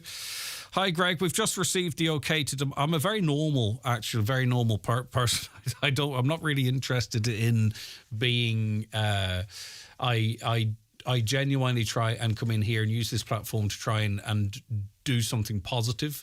It's not agenda driven. Anyone who knows or works around me, I presume the people that work closest with me know my political views. I'm completely apolitical. I've no political affiliation. I've no political friends. I've never benefited from anyone in any political way, shape or form. I've never done anything... been told to say or do anything for any particular reason. The only thing that's ever happened is that people have tried to stop me saying certain things particularly in the context of what's going at the moment in RTE in very strange ways. All right, let me just put it like that there. But I don't want to get involved in anything whereby it's me or someone else that we're talking about and not the actual issues as to why I come to work every day. It's the only reason I do it anyway. Greg, we've just received the OK to demolish. Unfortunately, we cannot wait for the science on foundations because the scheme states we must start rebuilding in 18 months and it must be completed within 15 months from commencement. So they're sort of in a catch-22 there, aren't they? Hi, 3,200 square foot house. Our tenders have come back for our rebuild to A-rated standards without foundations as not required in previous stage 2 applications as 700,000 plus. Architect fees 7k, engineering fees from start to finish around 30k, QS fees were quotes from 17k for a full QS, that quantity surveyor service from start to finish. I'm in work, hence the approximate fees. We've been told our house probably won't be worth what we will pay for it when it's finished. So am I reading that correctly, that for a 3,200 square foot house, it's going to cost you 700,000 plus to rebuild? I presume that's what that's saying. Minister McConalogue stated in the Carndonagh Community Town Hall meeting earlier this year that the sliding scale would not form part of the new revised scheme. He was adamant that the sliding scale would be abolished on the day that the new rates were announced, and it was actually the sliding scale which was formed the basis of one of myself and Minister McConalogue's last conversations. Re-Mica scheme, has there ever been clarification around how the debris from all these houses to be rebuilt is going to be dealt with? How and where will it be disposed of? There doesn't seem to be much discussion around this. Well, we actually discussed this yesterday, and that's going out to tender, and it is believed that it'll be a commercial venture, that there might be 2 or 3 companies involved, and they will be the agents for disposing of this material. That is currently ongoing at the moment. It hasn't actually been finalised or formalised, but councillors are speaking with the executive about that just as we speak. So you might expect to have 2 or 3 people that will have the licences for the transportation and disposal of this from this waste. So that's literally an up-to-date position on that question that you had there. Old age pensioners, can there be a discussion about how badly pensioners are treated in this country? In order for your pension not to be affected, you're not allowed to have more than €20,000 in savings. It seems that you get rewarded for squandering your money and punished for holding on to it. That's a separate issue there. Hi, Greg, can you ask if we have applied, have application number with Donegal County Council? Will they contact homeowners? We'll try and get some clarity on that for you. I myself had stated process, but couldn't get engineer to test houses. They have pulled out of first scheme. I'm now waiting for second scheme, which is now active for you. The foundation blocks of the new government are defective concrete, says a listener. Another morning, Greg, do you know if landlords can avail of the new scheme? There is a provision in it as it relates to RTB registered properties. Bottom line is no one in government can add. Example, 231 square metres, HSC government allowance, 2,045 per metre squared, up to 180 metres squared, 368,100, 1,250 after 180 metres squared. This is the sliding scale, equals 63,750. Total 431,850. Max grant 420,000. Shortfall already 11,850. Actual cost to rebuild at least €550,000. Overall shortfall €130,000. How is this 100% redress, they say? I just noticed that 100% redress is just not really a buzzword, or it's not really being used at the moment. I would love the harp to stay on the passport but change cover to dark green. Yeah, that would be nice. Leave the harp alone on the passport, says another. Why don't they design a passport cover? You put your passport in, have whatever you want, and it's up to the individual if they want to waste their money. Well, you see, I suppose you have to conform internationally, don't you? And the issue being that you will see when you're at an airport, though it's a long time since I was at one, they ask you to even remove it from any case. You know, some people have some nice little covers for them, but I think you have to normally take them off, don't they? Oh, don't you? Greg, the harp's okay. We don't need to change everything for diversity. I'm not sure it's to do with diversity, because the shamrock could replace the harp, or a red squirrel could replace the harp. Those are the options that are being considered. Greg, maybe a green-coloured passport with a wee leprechaun on it would be nice. Okay, I'm not sure if you mean that or not. But anyway, don't know what the story is. Okay. Let us take a break. We've so much to get through today, and we want to get on to Community Garda information as well too, to see what help you can offer or help on Garda Síochána. They'll be joining us with that very shortly. Stay right where you are. Stay right where you are. It's been one of those mornings. Stay right where you are. We have the bingo numbers coming up for you right now. The county's #1 talk show, the 9 till noon show on Highland Radio. It's time for NCBI Bingo on Highland Radio.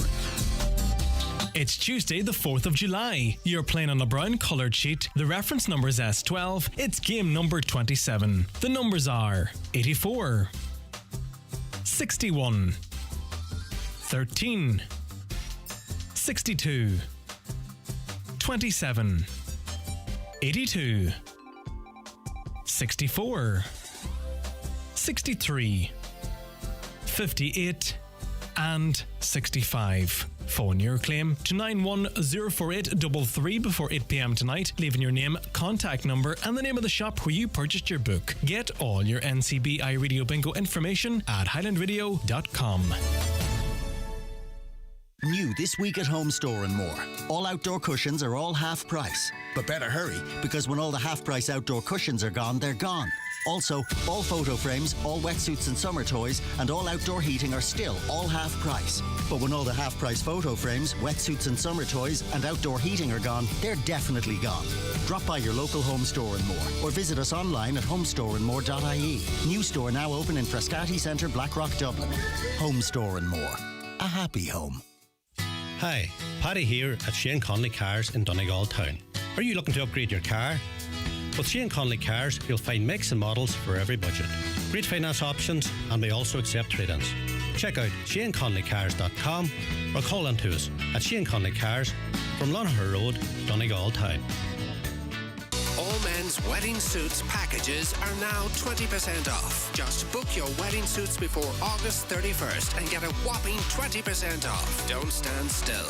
Evolve. Letterkenny Retail Park. Terms and conditions apply.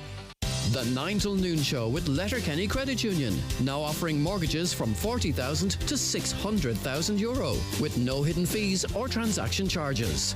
Letterkenny Credit Union, 9102127. The Community Garda information slot is brought to you by Sheridan Security Systems, protecting what you value most. Call today and get your zero-wire alarm system from €299. Sheridan Security, 91-26025. Now, 22 minutes past 10 on this Tuesday, the 4th of July, 2023. Time for Community Garda information, and really pleased to welcome back onto the show Garda Sean Swinney, attached to the Buncrana Garda station. Hi, Sean. Great to have you on. Morning, Greg. Thanks for having me. Right, we'll get into it. It's a busy item today. And Gardaí, more information and reissuing an appeal as it relates to the alleged assault in Slieve League last weekend. Yeah, this investigation is continuing. The circumstances of the alleged assault that's reported have occurred in Slieve League, Killybegs area on Saturday the 24th and Sunday the 25th of June. So yesterday morning, Monday the 3rd, Gardaí, with the assistance of the Coast Guard, recovered a body from the water at Slieve League. An incident room has now been established at Ballyshannon Garda Station under the direction of a senior investigating officer. So the investigating Gardaí continue to appeal to anybody who travelled in the area of Killybegs, Slieve League, between the afternoon of Saturday 24th of June and the evening of Sunday 25th of June, and observed any activity which drew their attention to come forward. We'd ask any road users who travel in these areas at those times who may have dashcam footage to make this available to Gardaí, and anyone with any information to contact Ballyshannon Garda Station on 071 98 58 530, the confidential line on 1800 666 111, or indeed any Garda station. Now, an appeal as it relates to a burglary in Burnfoot, Sean. Yes, occurred in the area of Tube in Burnfoot on Tuesday 27th June between the hours of 10 a.m. and 7 p.m. approximately. So, Velocifero electric scooter was stolen from an unlocked shed of the property in that area between those times. The scooter in question is black in colour, with the word Velocifero and a small Italian flag on the body of it. This particular type of scooter is very distinctive. It has a seat and handlebars which can be removed to convert it to a skateboard. It also has very large wheels. So if anybody has any information in relation to the current location of the scooter or any other relevant information, we ask them to contact Buncrana on 07493 20540. Again, the confidential line 1800 666 111. And a picture of the stolen scooter will be posted on our Facebook page today. All right, okay. As you say, really quite distinctive, and that'll become apparent when that picture is posted. Okay, the public help being sought in relation to a burglary now in Carndonagh. Yeah, this occurred at the business premises in the business park in Carndonagh in the early hours of Thursday, the 29th of June, at approximately 3:55am. The glass side door of the business was smashed open with a brick. 2 people entered the building and stole a quantity confectionery. So we appeal to anybody who travel in that area in the morning who has dashcam footage, make it available, and any relevant information, please contact Garda in Buchanan on 9320540. All right, now, investigations into criminal damage in Letterkenny. Yeah, this occurred at Beechwood Road in Letterkenny town between Monday the 26th of June at 6:30pm and Tuesday the 27th of June at 1:30pm. A car was parked in that location between those times, and damage was caused to the driver's window, door and steering column. If anybody observed any suspicious activity, we asked them to make contact with Garda in Letterkenny on 9167 100.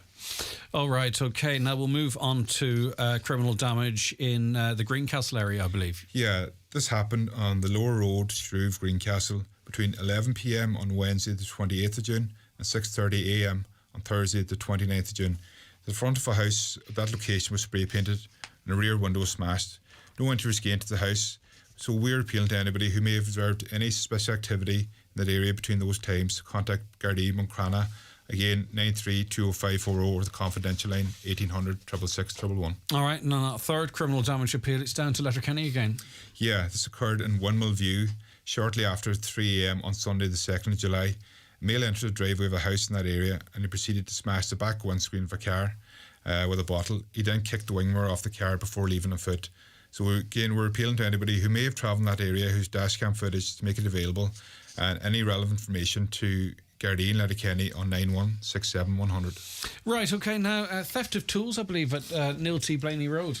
Yeah, this occurred between midnight and 1am on the morning of Wednesday, the 28th of June. A number of tools were stolen from a yard. This is located just off the Polestar roundabout across from the tourist office. Tools that were stolen include a Bell orange whacker plate, a yellow rock breaker, a steel orange white console. We appeal to anybody who may have noticed any sort of vehicle pull into that location between those times to make contact. Again, if anybody passed that area whose dashcam footage between midnight and 1am, we ask them to make it available. And should anybody come across those tools for sale on a second-hand basis over the coming days or weeks, please alert Gardaí in Letterkenny on 9167 100. Yeah, because vehicular activity would not be unusual except for the time. So if it stood out in someone's mind, and as I say, you know, those are reasonably significant in size, those items. Yes. So it would take a bit of moving. All right, okay. Any information to Gardaí in Letterkenny, you just heard from Sean there now. Theft of a van now in a Sean. Yeah, this was a blue Volkswagen, the partial registration of 06DL80. It was taken from Mintala, Ballymagan, Mucrana between 11pm on Monday the 26th of June and 6:30am on Tuesday the 27th, at which time the van in question was located at Ned Point in Mucrana. Damage being caused to the van and it was discovered abandoned on the slipway with the lights on by an early morning swimmer. We would like to hear from anybody who believes they may have observed this van being driven at any stage between those times. Again, anybody who's any relevant information to the theft or the criminal damage caused to this, we ask them to contact Gardaí Mucrana on 9320540. All right, and a follow-up now in relation to an appeal from last week, Sean. Yeah, this appeals in relation to theft of a vehicle from McMahon Villas in Letterkenny between 1am and 5am on Tuesday the 27th of June. The car in question is a white Nissan March, a registration of 162D28892. This vehicle was then located on fire in the area of College Farm Road in Letterkenny shortly after 9:30am on June the 27th. So if anybody travelled in the area of McMahon Villas between 1am and 5am on Tuesday the 27th, or in the area of College Farm Road between 8:30am and 9:30am, who may have dashcam footage, we ask them to contact Gardaí in Letterkenny on 9167 100. All right, and there was some interesting information, important information as it relates to vehicles, what vehicles can be vulnerable or how you can protect your vehicle on the item last week. So well worth listening back to that if that's in relation to you. Right, okay. Criminal damage in Buncrana now. Yeah, so each year artwork is erected for the Feel Good Fortnight yarn bombing around the town of Buncrana. This is a much-loved annual event within Buncrana town, and a massive amount of time and effort goes into making the event a success. As part of this event, a piece of artwork was placed around a tree beside the public library on St Mary's Road on the 24th of June, and sometime between then and the 29th of June, it was pulled down and discarded in the car park beside the library. It has been recovered but has been damaged. If anybody has any information in relation to this incident, we ask them to please contact Garda Buncrana on 9320540. Yeah, and look at all the appeals as victims, and we feel for them all. But particularly then when you get these instances that I feel like attacks on the community, it's particularly sickening. Is that all of it, or is there one other item? Okay, that's it. So Grania has us both in check then. She has. So, all right, good stuff. Right, Sean, listen, thank you so much for your time. Thanks for calling in. It's greatly appreciated. All right, that was Garda Sean Sweeney of the Buncrana Garda Station, and that was Community Garda information for this Tuesday, the 4th of July 2023. If you missed anything, of course, we'll be carrying the items in our news, but it'll also be available for you to rewatch back on our Facebook page and on Garda Síochána Facebook page a little later on. And it's back with you live on the radio after 10 next Tuesday. Watch the show live now on YouTube, Facebook, and at highlandradio.com. The 9 till noon show is brought to you by Letterkenny Credit Union, offering low-rate holiday loans with fast approval. Apply online at letterkennycu.ie or in office today. Do you live in an older home? Your house might have lead pipes, which may result in lead in your drinking water. It's important to replace them for you and your family's health. Grants of up to €5,000 are now available to help cover the cost of replacement. Apply for the Domestic Lead Remediation Grant Scheme today through your local authority. For more information, visit gov.ie/lead pipes. Brought to you by the Government of Ireland. Raymond Sweeney here to let you know about some great value laptops we now have in stock, like the super affordable Ventura Europa, powered by an Intel Celeron processor, ideal for studying, e-learning, and keeping up to date with the latest news for just $249. Also the super fast Avita Pura laptop with a Ryzen 5 processor, 8 gigs of RAM, 256 gigs of storage for only $399. Check out these and other great value laptops now at Ben Sweeney Euronics in Letterkenny and Dunlow. This summer, enjoy the tastiest burger in town for less at Kelly's Diner, Letterkenny. With Jake's famous burgers, there's your choice of burger, beef, chicken or veggie, all freshly prepared, with your pick of delicious toppings and sides. Selected burger deals every weekend. Find the best value burger in town. Jake's Burgers at Kelly's Diner, Mountain Top, Letterkenny. Crawford Tiles and More, Castlefin. Summer offers now on. 10% off everything for the month of June. Wall and floor tiles, all sizes from small to extra large. Brand new selection of wood flooring in stock. Over 60 bathrooms on display. Tile and bathware clearance available outside. Late night opening on Thursday till 8. Closed Saturdays. Crawford Tiles and More, Castlefin. Right, let's get to some of your comments as we welcome our next guest onto the programme. Or before we do, Greg, I'm just wondering, could the original plans of the houses affected not be secured from the original builders, even if they've gone out of business? This would reduce the need for additional architect fees, etc. That comes in from Barbara. Thanks for your suggestion, Barbara. A caller says you cannot legally dump material with reactive iron sulfide minerals in landfill. DCC do not want to deal with this because of this. However, it is their responsibility whether they like it or not, and I presume that's why they're going through the tendering process to get agents who will dispose of it in the correct manner. Now, Paul Watson is captain of the Paul Watson Foundation, an anti-poaching and anti-whaling strategist. Good morning to you, Paul. Oh, good morning. It's amazing too. We've had sightings of certain whales off Ireland's coast at the moment. There was a really big whale in Donegal Bay here. We find them fascinating. We've got a great affinity with them, but they are greatly under threat still, aren't they? Hopefully not in our waters, but around the world. Yes, whaling operations continue illegally, actually, in Japan, Norway, Iceland, and in the Danish Faroe Islands. Which is heartbreaking, isn't it? Because they're such big, docile animals. And I mean that in a positive way. I'm not sure if it comes across as such. But why are whales illegally targeted like this? The International Whaling Commission passed a moratorium on commercial whaling in 1986. It's still in effect, but Norway, Japan, and Iceland have consistently ignored that regulation. And Iceland is the most of most concern because they're hunting endangered fin whales. And so I don't understand exactly how they get away with this. There just seems to be a complete lack of enforcement on the part of international agencies or even in the European Union. Now, the reason we invited you on is to discuss Iceland suspending its cruel whaling practices. I mean, can we take that on face value? Are they? A few hours after we arrived in Icelandic waters, the Minister for Fisheries and Agriculture called a temporary ban on whaling, which is to go to August 31st. Christian Lawson, who's the probably the world's last remaining Captain Ahab type character, has an obsession with killing whales. So he intends to start going out on September 1st. It doesn't make any sense, really, because he could only kill whales for about 2 weeks before the season is no more.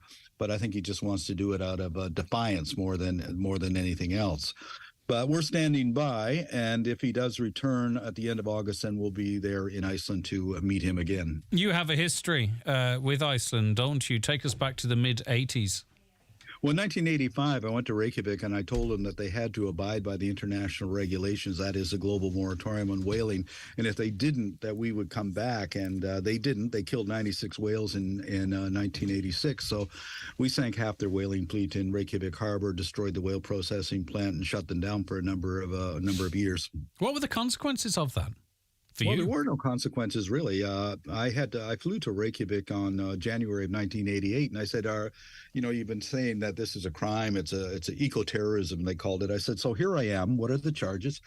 And they took me into interrogation, and they said, are you admitting to sinking these ships? I said, yes, we did, and we're going to sink the other two at the first opportunity. And they escorted me to the airport, told me to kick me out of the country. There were no charges. And says they knew that to put me on trial would be to put Iceland on trial for their illegal activities. I remember the justice minister saying, who does he think he is? He comes into our country and demands to be arrested. Get him out of here. So there were no consequences. So as far as I'm concerned, if there was no charges, no trial, no conviction, there was no crime. And with that in mind, I suppose you fired shots across the bow with a threat for more action if if laws aren't complied to. I was going to say if your demands aren't heeded, but I mean effectively this comes down to laws not being broken.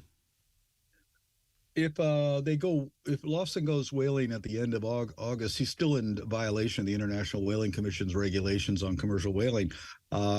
He may be able to get approval there in Iceland. He's trying to actually overturn the decision and even threatening to have the minister fired. He's threatening to recruit 32 members of parliament to overturn the ban. That could happen, and we're only a few days away if it does happen. But right now we're focusing in on the end of August as the possibility that he might return. You've also offered to buy them out, effectively, the remaining ships. An interesting move again as well.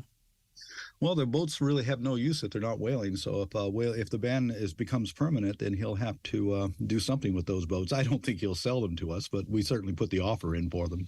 And I presume, do we know what the Icelandic people's views are on all of this? Sometimes we can live in a country, even if it's engaged in such activity, in blissful ignorance. Do you know what I mean? I wonder, is this high on the agenda of Icelandic people, this issue?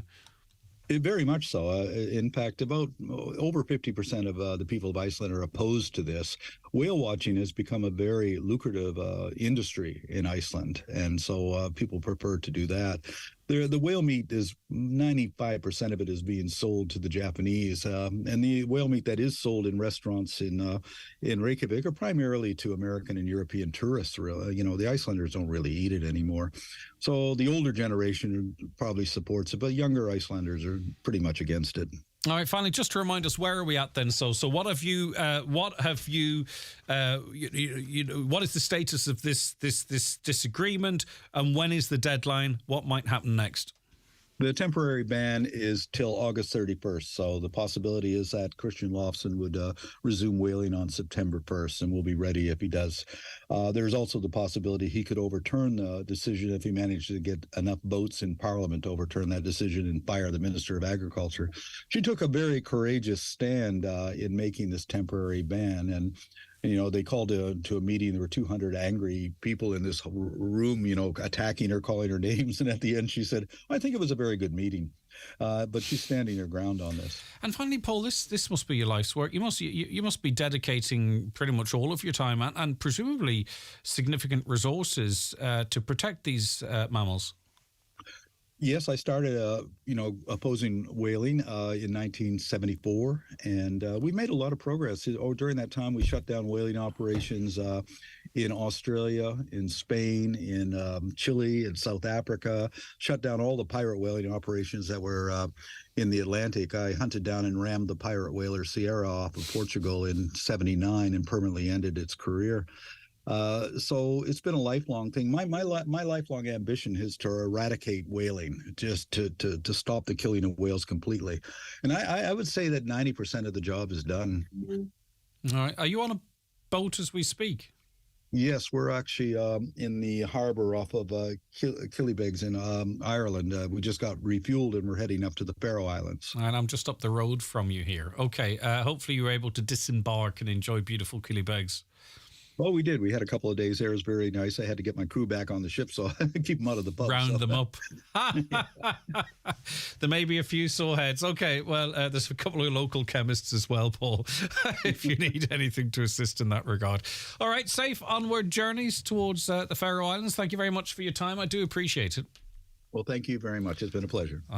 Safe sailing. Okay, thank you very much indeed. Captain Paul Watson, who is on his vessel, docked at Killybegs there. Right, we ask you about, there's a consultation on at the moment as it relates to passports. The caller says, hi, Greg, relating to the passport, how many choices for gender are there? It's nothing like that. I do understand how we kind of try and get all these stuff into the big issues of the day. It's about not foxes, it's about squirrels and St. Patrick's cabbage and stuff. I don't think there's any. I don't think there's any. I don't know if what does the heart represent that's a problem with it. Maybe I am ignorant to history. I don't know. I'm not ignorant to all history, but the history of this. A caller says all passports could have the flag of whichever or whatever country issued them as covers. Yeah, you could do that. All right. Let me see. With respect to the reps from the Micah Action Group, there is absolutely no point in promoting a scheme which does not include the foundations and clearly is not 100% redress. Who in the right mind would build upon a foundation which almost certainly contains defective materials and will inevitably crumble due to damage from groundwater? They should be rallying the people to begin the protests and not let up until 100% is achieved, like that received in the Pyrite scheme and that recently given to the apartments, one of which Leo Varadkar might have an interest in. Yes, indeed, that is the big problem. And I'm already getting messages and texts in saying people with 3,200 square metre or foot houses, they're getting bills or quotes for 650, 700,000. And their families in mid to late 40s, 3 or 4 kids in some cases, they'll have to find €300,000. They're saying, well, where are we going to get that? Who's going to give us that mortgage? How long might we be paying that mortgage? How could we afford to pay such a mortgage? Again, hopefully over time we'll sort of get to the point where we can understand who actually might be able to get away with availing of the scheme. I don't know. I'm asking people who know better than I their views on it. So I'm not saying the scheme is a pile of you-know-what. I don't know, because currently I'm not well, anyway, all I'm saying is it remains to be seen from the people who know more than this than I might if this is a good or workable scheme. Okay, back with our next guest very shortly. The 9 till noon show is brought to you by Letterkenny Credit Union, offering low-rate car loans with fast approval. Apply online at letterkennycu.ie or in office today. Thinking of changing your floors? Why not see what Florid Letterkenny has to offer? Florid have a large selection of solid, semi-solid and laminate click vinyl wood flooring, together with a fantastic choice of parquet, herringbone flooring, all at incredible value. Don't delay. Call Florid today on 087 161 7008. Have you heard about Charlie's Chips? They're made from potatoes that are carefully selected, then peeled, cut, and like everything else at Charlie's in Letterkenny, cooked to order. That's why they taste so good. From 12 right through to 8 in the evening, Charlie's at Pierce Road, Letterkenny offer an extensive menu that includes a great selection of gluten-free options, all available to sit in or take away. The next time the hunger hits, pull into Charlie's. Buddy the Musical is back at the Millennium Forum from Tuesday 8th till Saturday 12th of August. Don't miss this multi-award-winning West End and Broadway smash hit musical. This is a show you'll never forget. Come and join the party. It's just Peggy Superb. Call the ticket hotline on 02871 264455 or visit millenniumforum.co.uk. Looking for the best place in the Northwest to get a bed or mattress? Restex Beds and Mountaintop Letterkenny has a great selection and great prices. Restex Beds has everything you need for a good night's sleep. Visit them today and sleep better tonight. Okay, good morning, Annie, Paul, Cam in New Zealand, Charlie, May, Kira, Barbara, another Mary, Bernie, Charlie, another Charlie. All of you watch Siobhan, good morning to you. All watching across our social media, and you'll be able to watch our interview hopefully later on with Fr Shaun Doherty. We appreciate it. Just to remind you how you can watch with us. If it suits you, if you're at home or whatever it might be, you can watch us on your big screen if you want on YouTube, Highland Radio Ireland. Most smart TVs now have, most people have smart TVs, and most have the YouTube app, and you can watch us on your Fire Stick as well across our Facebook pages, Highland Radio News and Sport or Highland Hub. Okay, now the term obesity should be renamed to change the way the disease is talked about. Changing the name would help the public, we're told, and policymakers understand what the condition is and how to treat it. Now, you would know we've spoken to many professionals from the local hospital here and elsewhere who have been fighting for us to have the conversation that obesity is indeed a disease, and maybe changing the name might get a better understanding of that. Dr. Margaret Steele is a postdoctoral researcher in UCC's School of Public Health and joins us now. Thank you very much, Doctor, for joining us. Good morning. Hi, nice to be here. Thank you. How would changing the terminology, do you think, assist in the conversation, Margaret? Well, I think it really is against the backdrop of what you just said there about, the push to understand obesity as a chronic disease. And that's, really the consensus among doctors and patients and people living with the condition. But the problem is that, I suppose, in our culture, the word obesity is kind of already taken, and it refers to high BMI, or it might just be seen as kind of a euphemism for fat, really. So the problem with that is that that's really not the essence of the disease, because you can be heavy, you can be in a bigger body and not have the disease, and you can be reasonably slim and still have the disease. And I suppose we want to put across that distinction that it's not that everyone above a certain BMI threshold has a disease. So outside of weight, when we're saying obesity is a disease. Sorry, Dr. Steele. Outside of weight, then, how do you describe the disease of obesity? Right. So, because as you say quite rightly, people will associate it instantly with someone who's a bigger size. So, how is obesity diagnosed if we aren't talking about weight specifically? Then. Well, I mean, weight can be a factor, of course, right? If you have the disease, there's a reason it's confusing, and there's a reason these terms are tangled up.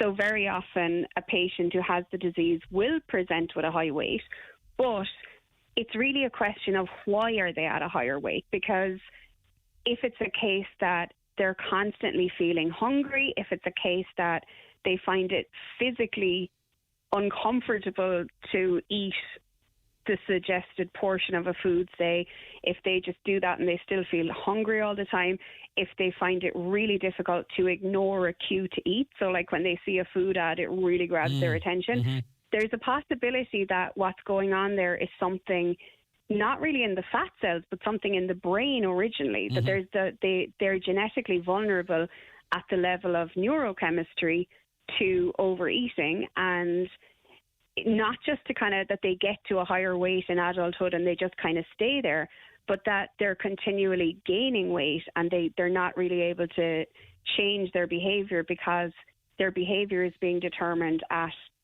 a brain level. It's below the level at which we kind of have any free will or self-control, Yeah. you know? Yeah, I get you. Right, so, I mean, it's going to take a while to sort of change public attitudes and all that type of stuff, of course, but I'm just wondering from a professional perspective, as I say, I'm speaking to you, Dr. Steele, now, and you explain it very clearly. We've had, as I mentioned before, consultants up from Letterkenny I've spoken to them over many years that are really trying to get this point across.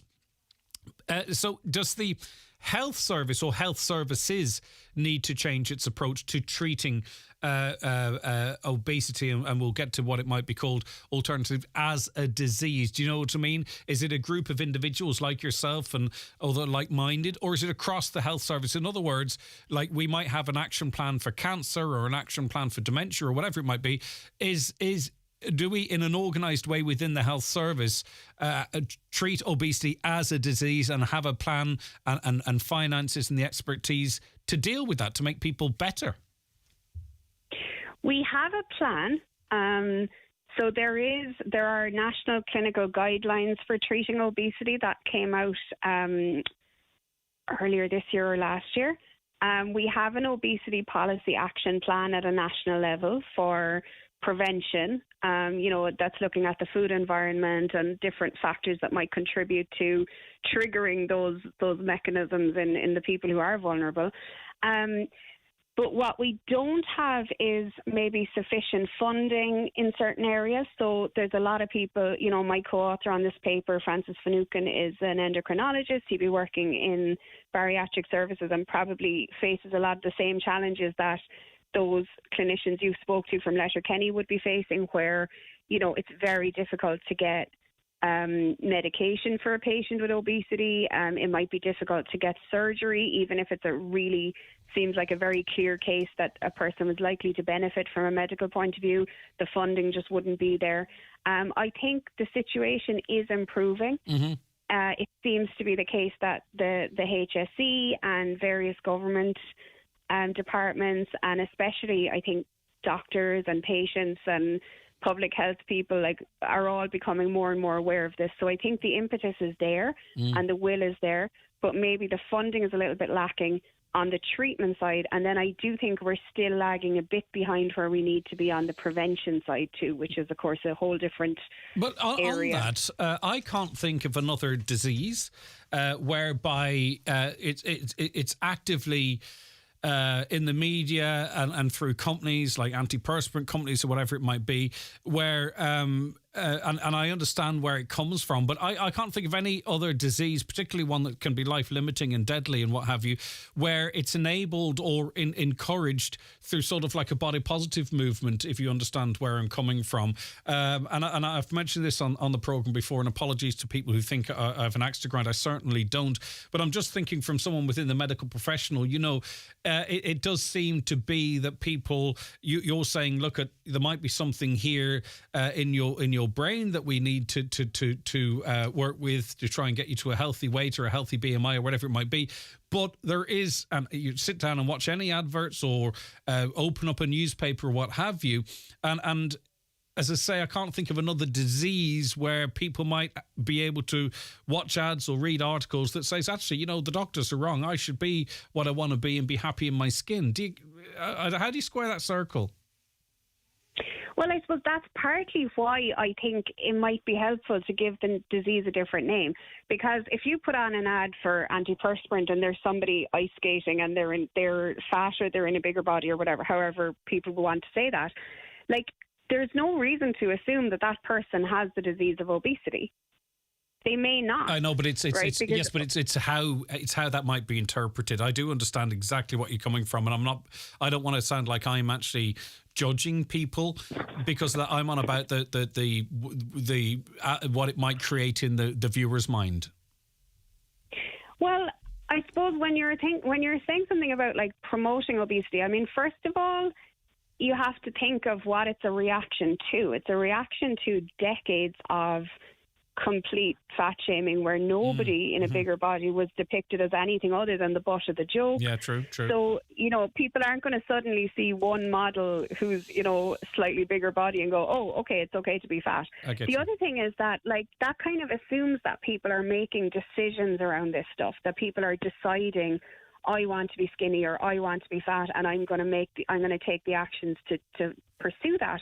And that might be true in a certain sense, but over the long term, most people really are not able to control their weight just by how they choose to eat and exercise. I get you. Sometimes you'd hear the thing of, some people, their weight is genetic, right? But really, strictly speaking, all of our weight is genetic. Everybody's weight is kind of predetermined to be within a certain range. And the environment then is either going to kind of facilitate that by giving you lots of food so you can eat as much as your body tells you need, or it's going to resist it by there not being enough food in the environment. But the bottom line is that doesn't have that much to do with the disease in a sense. Because really, I think what we want to get across is the disease is about quality, not quantity. Mm-hmm. It's not about the amount of fat you have. It's not about the amount you eat. It's about, how is your body handling that fat? Can is be your more body people. able You to can store be. it? You can you not be predisposed though to obesity? Oh, absolutely, yeah. So, and you can be predisposed to the disease as well as to higher weight. So you can be predisposed to either kinds of obesity. Yeah. Okay. So then. It's coming up with an alternative terminology, though, because it can't be, because we've had it with different things that are changed to more simpler, more easier to understand words or phrases. So, what might be a better way of referring to it that can change how we talk about it? Well, one possibility would be to use a term that was proposed by some groups of endocrinologists a few years ago. They suggested ABCD, adiposity-based chronic disease, and that would be a way of distinguishing the disease from body size. That's not necessarily, I'm not saying that's definitely the best option, but it's one possibility that's been floated. I think anything that helps people to understand that what's being treated when a person, say, takes semaglutide or goes to a bariatric clinic, it's not the fact that they're fat. Mm-hmm.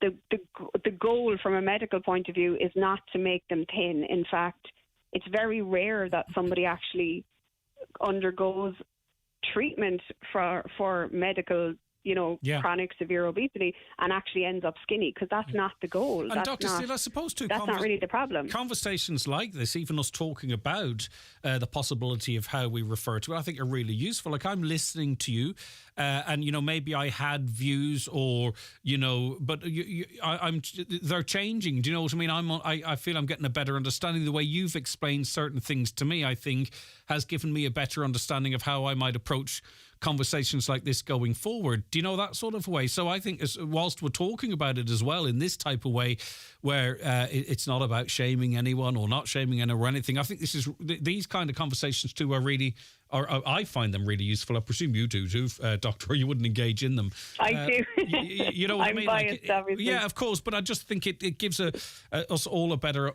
understanding. I really appreciate your time, Margaret. Thanks so much for joining us. And as I say, I found it very informative, which that's good for me. All right, thanks very much, Dr. Margaret Steele. Thanks so much. Take care of Bye. yourself. Dr. Steele is a postdoctoral researcher in UCC's School of Public Health. 086 60 25,000. That's a WhatsApp and text number.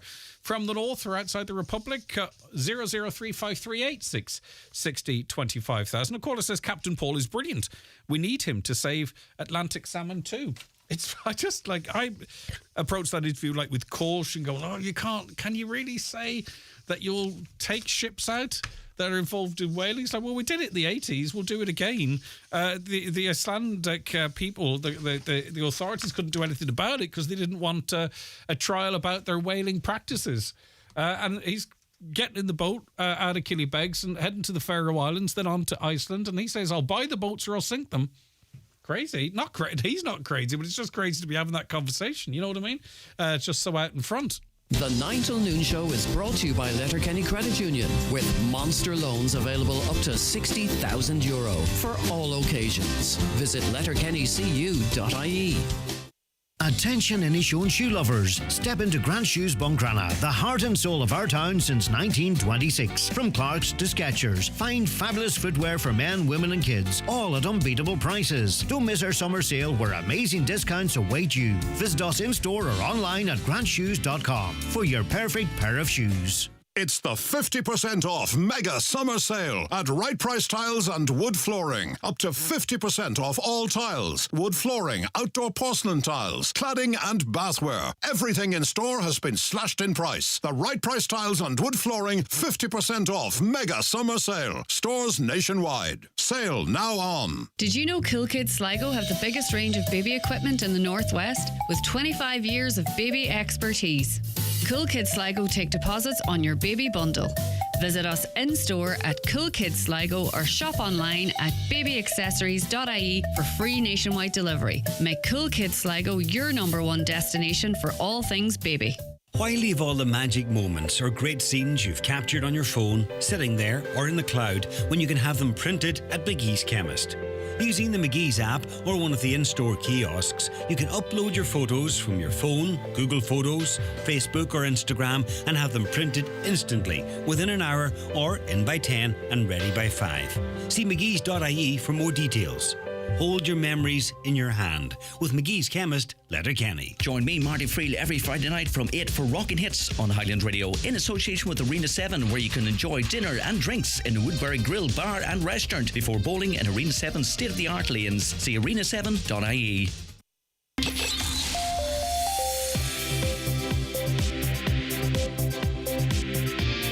Cutting through the spin. The 9 till noon show on Highland Radio. Okay, we're into the last hour of the show. Plenty to come in this hour, including a conversation with Fr Shaun Doherty. But first, let's get a news update. And it's good morning now to Donna Marie Doherty. Thanks, Greg. Good morning. Gardaí have again appealed for information in relation to an alleged assault in the Slieve League area. A body was recovered from the water yesterday morning. Anyone who believes they have information that may assist Garda inquiries are asked to get in touch. The enhanced defective concrete block grant scheme has commenced. The details of the scheme can be found on our website highlandradio.com. Meanwhile, Defective Blocks Ireland and Coleman Legal have reiterated that the closing date to join their legal action is this coming Friday. The High Court action has grown in support with over 2,400 participants joining the case. The action is being supported by the Micah Action Group. On this morning's 9 till noon show, its chairperson Lisa Hone said this is not a political issue, it's a civil rights issue. 3 men have been arrested in connection with the attempted murder of a PSNI officer in Tyrone earlier this year. DCI John Caldwell was shot multiple times at a sports centre in Omagh on February 22nd. The PSNI say the 3 men were arrested from Newton Abbey, Coal Island and Belfast this morning. A number of appeals for information were made this morning regarding 3 separate criminal damage incidents. A house was spray painted and a car damaged in Greencastle on Wednesday last. Meanwhile, Letterkenny seen the damage of 2 cars in separate incidents on Beechwood Road and Windmill View. More details on these separate incidents can be found on highlandradio.com. Free GP care will be provided to an additional 500,000 people under new plans to be being brought by Cabinet. Health Minister Stephen Donnelly says from next month, children aged 6 and 7 will be able to avail of the free GP visit card, while those earning up to the median household income of €47,000 a year will be included later. And finally, the government is being warned another giveaway budget could risk overheating the economy. The summer economic statement is expected to reveal a €10 billion surplus this year. However, finance and public expenditure ministers are expected to outline that the extra money is coming through corporate tax, which they say can't be depended on into the future. Those are the latest headlines. We'll be back again with more headlines at 12 o'clock. How many headlines? More headlines? How much did you want to clear your throat during the headlines there? Oh my goodness, I thought I wasn't going to get through it. It's horrible, isn't it? But just do it, man. Give me a thumbs up. I'll pull the mic. Come here. Later on John's show, what's coming up? We have Natalie Barry from Seal Rescue Ireland, and it's about the do's and don'ts because it's coming into pupping season now, so there'll be lots of little cute baby puppy seals that have a nasty bite, so don't go near them. Yes, and it's part of this documentary series you're doing, feature series, whatever you might call it. Talk to us about that. It's Ours to Protect, and it's a focus on the little changes that people can make in their lives to create a more sustainable planet, because it's very easy to kind of say, oh, well, you know, there's factories in China and, you know, that's causing all the damage. But there are wee things that we can do, and sure, every little helps. Yeah, helps us, helps the environment, helps That's the it. wee puppies, the wee seal pups. That's it. And have you, you're early into the process, has it opened your eyes a wee bit, or were you always kind of... Oh, definitely. I would say I was big into sustainability back in college. Like I had the tote bags, I had the reusable bottles and everything. But I think whenever COVID hit, you know, you were so conscious of even the reusable mask. I was like, no, I'll just keep taking new ones. And it kind of went out the window, to be honest. Yeah. But now coming back into it, I'm kind of... Bit of a reset. All right, That's keep it. up the good work. And if people don't hear it on John's show, is it in our playback section as well? It's in the playback section. There's an Ours to Protect section on the website as well, and they can also get it on Don't get ahead of yourself oursprotect.ie. either, Donna Marie. I think if we change of attitude, I think this your expanding of your career is kind of getting to your head a wee bit. Just, you know, Excuse me. All I'm saying is keep grounded. I'm sure you'll do that for me. Brilliant stuff, Donna Marie. Thanks so very much indeed. All right, take care of yourself. That's at 12:30, Donna Marie, isn't it? Yeah? Yes. Okay. 12:30 on Around the Northwest with John Breslin, and then on playback at your leisure.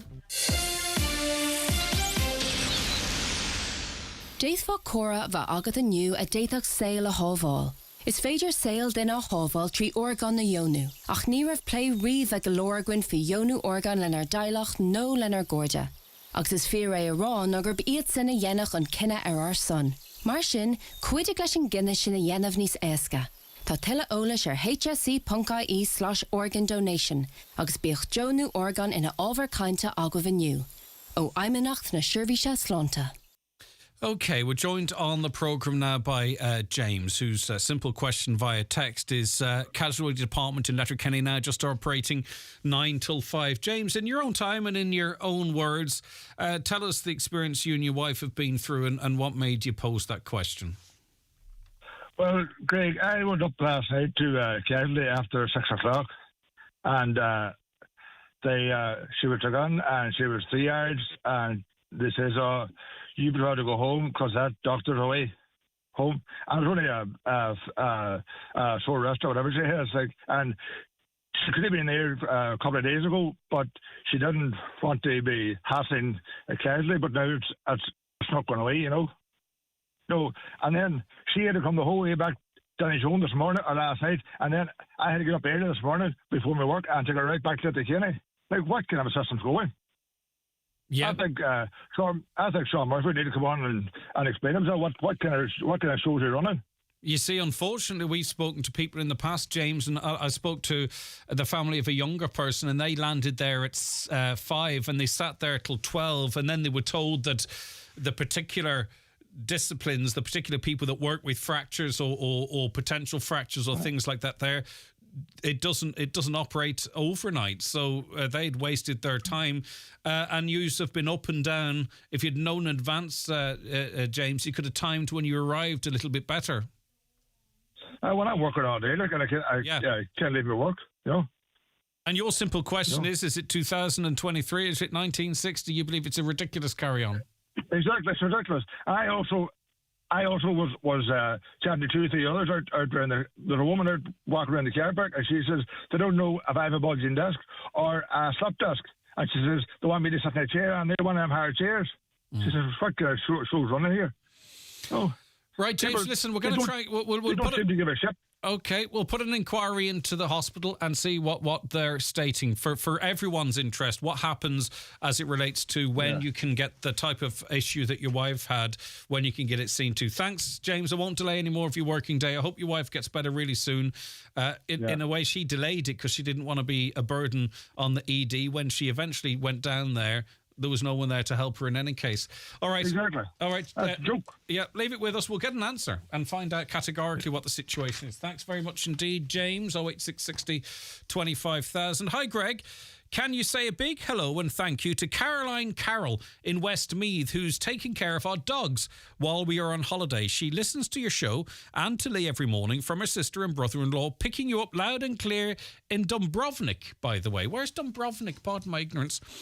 And it's great to have you on board. Caroline, why in Westmeath are you listening to us up here in the Northwest? Tell us. It's great to have you on board, but I always find that really interesting because we've got people from outside of this area that do listen to this show. They stumble across it either on the social media or online. It's brilliant to have you all on board, and let us know where you're listening from and why you listen.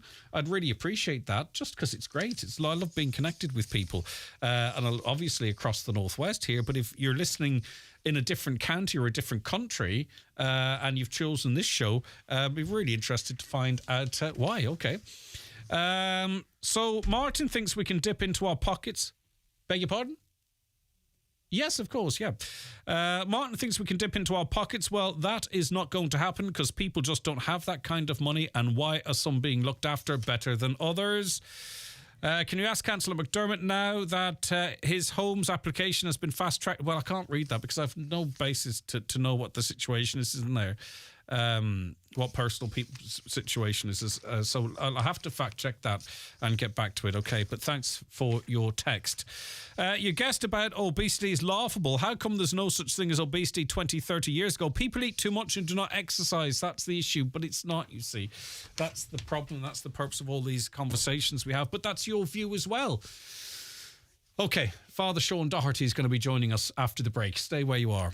The county's #1 talk show, The 9 till Noon Show on Highland Radio. The 9 till Noon Show with Letterkenny Credit Union. Simplify your debts with a debt consolidation loan from Letterkenny Credit Union. Call us on 074 910 2126 or apply online via our app or in office today. The Lennon Festival Remelton from the 6th to the 10th of July. Get ready for a fun-filled pre-festival event taking place tonight. The Multicolour Fun Run starting at 7 from the Salmon Inn Car Park. And remember to wear white. For all of this year's festival events, including big band nights and singing pubs, check out Lennon Festival Remelton on Facebook. Evolve Clothing, biggest summer sale now on. Evolve Clothing, biggest summer sale now on. Evolve Clothing, biggest summer sale now on at Letterkenny Retail Park or evolveclothing.com. Experience comfort like never before at half the price in our massive hotel quality mattress sale now on at Better Value Furnishings Moville. Due to overstocking, we must clear hundreds of mattresses at half price. Get your quality mattress at half price and sleep like a king. Better Value Furnishings, Main Street, Moville. See our Facebook for more details. We love summer at Dunnes Stores with 20% off bottles of wine and champagne like Whispering Angel, 19 Crimes and Villa Maria Sauvignon Blanc. Share a 4-pack of indulgent Ferrero Rocher or Raffaello ice creams, only €5. Plus, with our 5 off 25 grocery vouchers, you save even more. Dunnes Stores, always better value. Terms and conditions apply. Voucher can be used on next in-store grocery shop with €25 or more. Voucher excludes alcohol. Please drink sensibly. Highland Radio time checks with Expressway. Travel Route 32 from Letterkenny to Dublin when you book online and travel for less. Expressway, bringing you the time at... Okay, the time is 11 minutes past 11. I kind of wanted to, but I wasn't going to because it's a different part of Father Shaun Doherty's life. But to fire your old intro, Father Shaun, because it was just the start of tens and tens and tens of thousands of people's day for 27 odd years or however long you had that introduction, that dun dun dun dun dun dun dun dun dun dun. And also what popped up on my memories, Father Shaun, is it's 6 years ago in 10 days, so the 14th of July, I believe, when we had the programme that was you saying goodbye to Highland Radio, which is unbelievable. And what a 6 years it has been for you. Talk to me about that. Yeah. Good morning, Greg. Good morning. Sorry. Hey, I like your mugs, by the way. I never got these. Look at this. You're spoiled rotten. The 9 till Noon Show. This is much swankier than I had. know. Yeah. What was the question? The question was, how's the last 6 years been for you? Well, it was just bringing memories back because my last day in here, I was sitting there at the end of the show. I had not got a clue, as you know. Everybody was upstairs and they'd flown my twin in and Maria, my sister, and all friends and, all my colleagues. And there was this big surprise party and last end of the broadcast upstairs. And I was asked to go outside and I thought, what's going on here? Hadn't a clue. And I went up the stairs, and everybody was there. There was, I don't know how many, and it was a wonderful thing. And I was so shocked. But how has it been? Well, it's been a journey. But life's a journey, isn't it, Greg? You know? So this was just been another part of the journey of my life.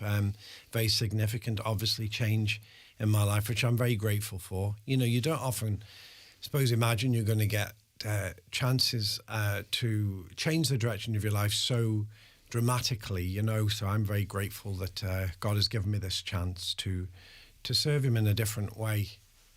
And we'll talk a little bit more about that journey, but I just want to talk about the ordination on Sunday. It was an amazing thing to be a part of, and I was just trying to put myself in what it must have felt like for you, because obviously you had the bishop there, and you had all your brother priests there, and behind you, dependent on what part of the process it was, you had a packed cathedral, and then this moment that you've built yourself up towards where you are finally ordained, and how that must have felt, and how you could have been in the moment so that you can reflect on it. And like, what was Sunday like for you? Yes, I mean, you wake up the same as you wake up in any morning, you know, with that kind of, it's that time of the morning. And then it you know, triggers in that there's been so much preparation done beforehand, and all by other people, you know, people, as you know, were preparing all kinds of things, surprises for me and everything else, which I find out about later on. But just before the ordination, I arrived at the cathedral, and the priests were arriving, and you mentioned Bishop Dolan and Bishop Boyce graced us with his presence, of course, too, which was beautiful. And I then forgot what I had to do in my head, and I said, I can't remember what I've got to do now. And so, you'll be fine. Everyone was saying, all the priests were saying, you'll be fine. You'll, you know, it'll all come to you. We'll look after you, you know. And it did go, you know, it did go fine. And there's a lot of peacefulness happening, and the laying on of hands. And at the same time, you're sometimes you're conscious of what you have to do next, but somehow it just happens. There was a couple of lovely moments, and maybe it's normal at ordinations, but obviously this was the first I'd been to where the bishop embraces you. It was so emotional. I don't know what it was like for you, but it was like it was if he was saying to you, you know, I don't know what it, but it was, and then there was another moment too where you, after that, you sat down, and I don't know which priest it might have been, but he just simply put his hand over onto your hand, and it was just a reassuring tap, as if to say, right, that's it, or I don't know what he was trying to say, but it was those little moments that, you know, you could feel. I felt the hairs stand up on my neck. Yeah, and quite a number of people said that, particularly about that moment with the bishop when he does they call it the kiss of peace, but it was a real embrace. It was just as if to say welcome, or I don't know, but it was just beautiful. That's it, yes. And of course, that's what it's about, you know. As a brother priest, he is, of course, my bishop, but we're brother priests, and it was a lovely moment. And you mentioned the tap on the shoulder. Because they've all been through that moment, you know. Most of them, of course, at a much younger age than me, but they know what that feels like, you know, and how it feels. But you are carried along. You're carried along. I mean, I was carried along by the prayer of all the people who came. And as you know, Greg and your lovely partner Aisling was there as well, who I'd never met before, and just to have so many people from all areas of my life, you know. It was the multiple families you talked of. Yes.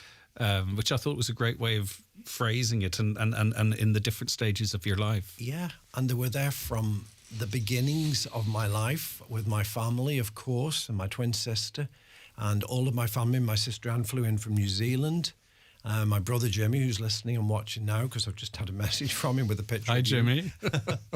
And all my family came, you know. And I think there was a moment too, if I'm not mistaken, that this is the first time all of your family had gotten together. I think I heard someone reference 35 years and another reference ever. it was a remarkable thing as well, and it makes it another special occasion on such a special day. Well, it was because, I mean, we had my own brothers and sisters, and also we hadn't all been together because when my mother died in 1988, and I was only 22 then, and as a matter of fact, just as a sort of an aside here, my mother, I found out from being in the cathedral, was baptised, married, confirmed married and buried from the cathedral. You found that out last week? Yes, for definite. I knew she was married and buried. I wasn't sure, I thought maybe it could have been Long Tower but for the baptism, but it wasn't. It was all in the cathedral, so it made it very, very, even more, I suppose, significant and special in that sense, that there was this beautiful link with my beautiful, wonderful mother.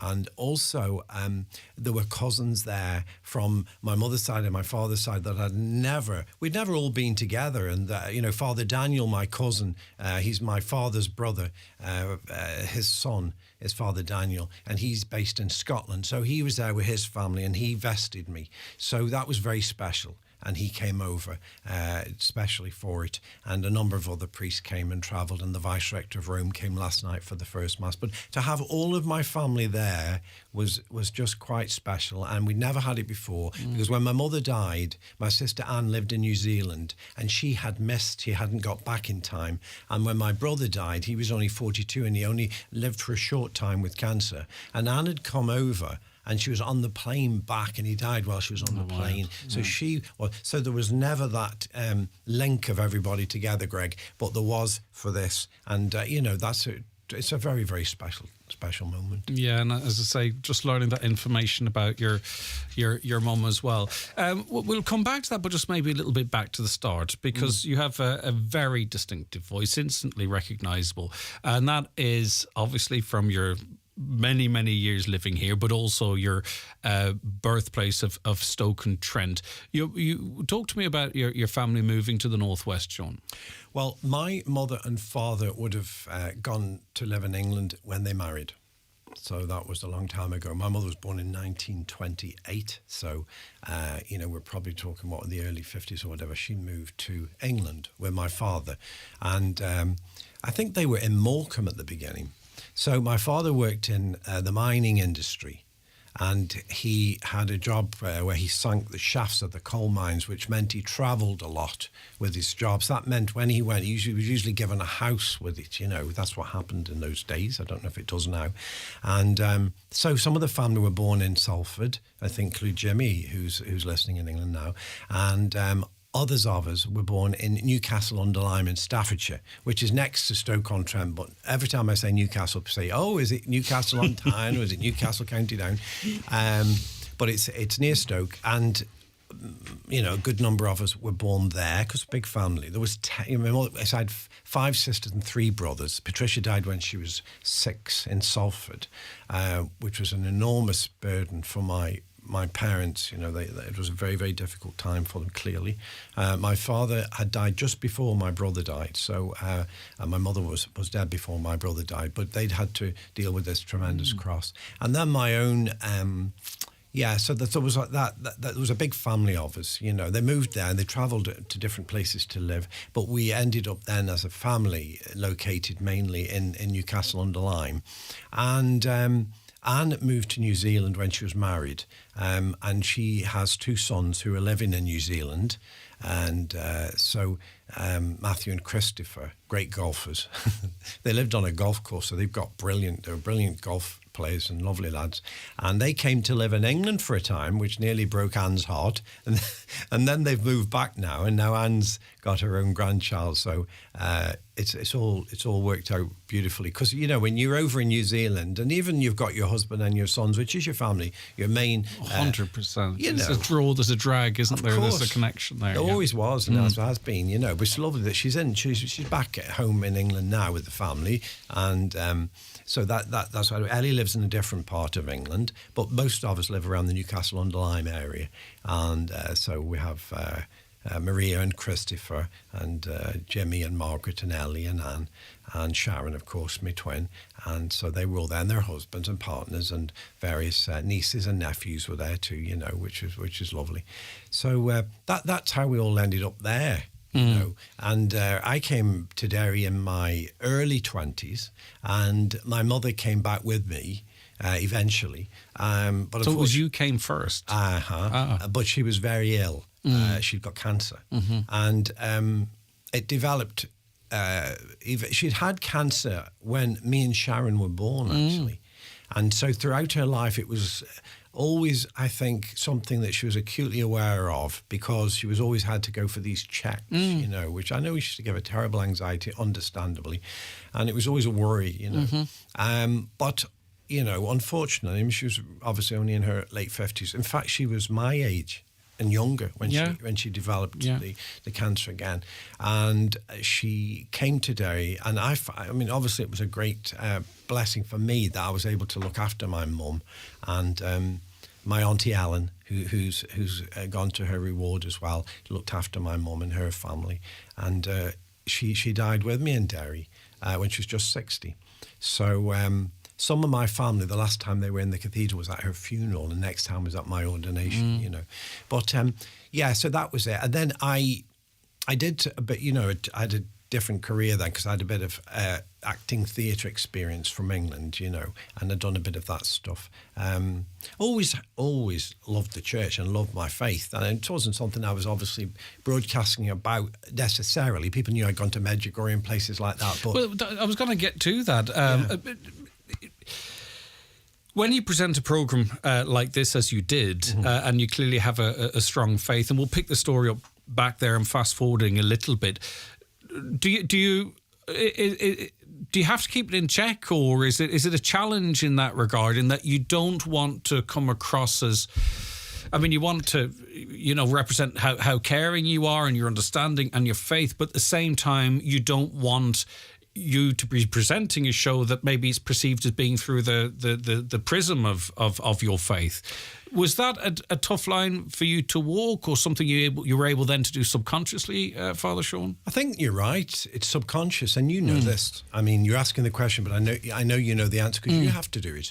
And it is a difficult one, but it's something that I always was very conscious of from the day one that I began broadcasting here, that I wanted to be fair. Now, I know being fair doesn't always mean that, you know, you stay completely, you know, it kind of can be a cop-out as well, to just, you know, let other people do then, not you. And I know you particularly are not afraid to give your opinion, you know, and be strong. And it takes courage to do that. Today's not the great day to mention that. It's not it's not necessarily an opinion. Why, what have I missed here?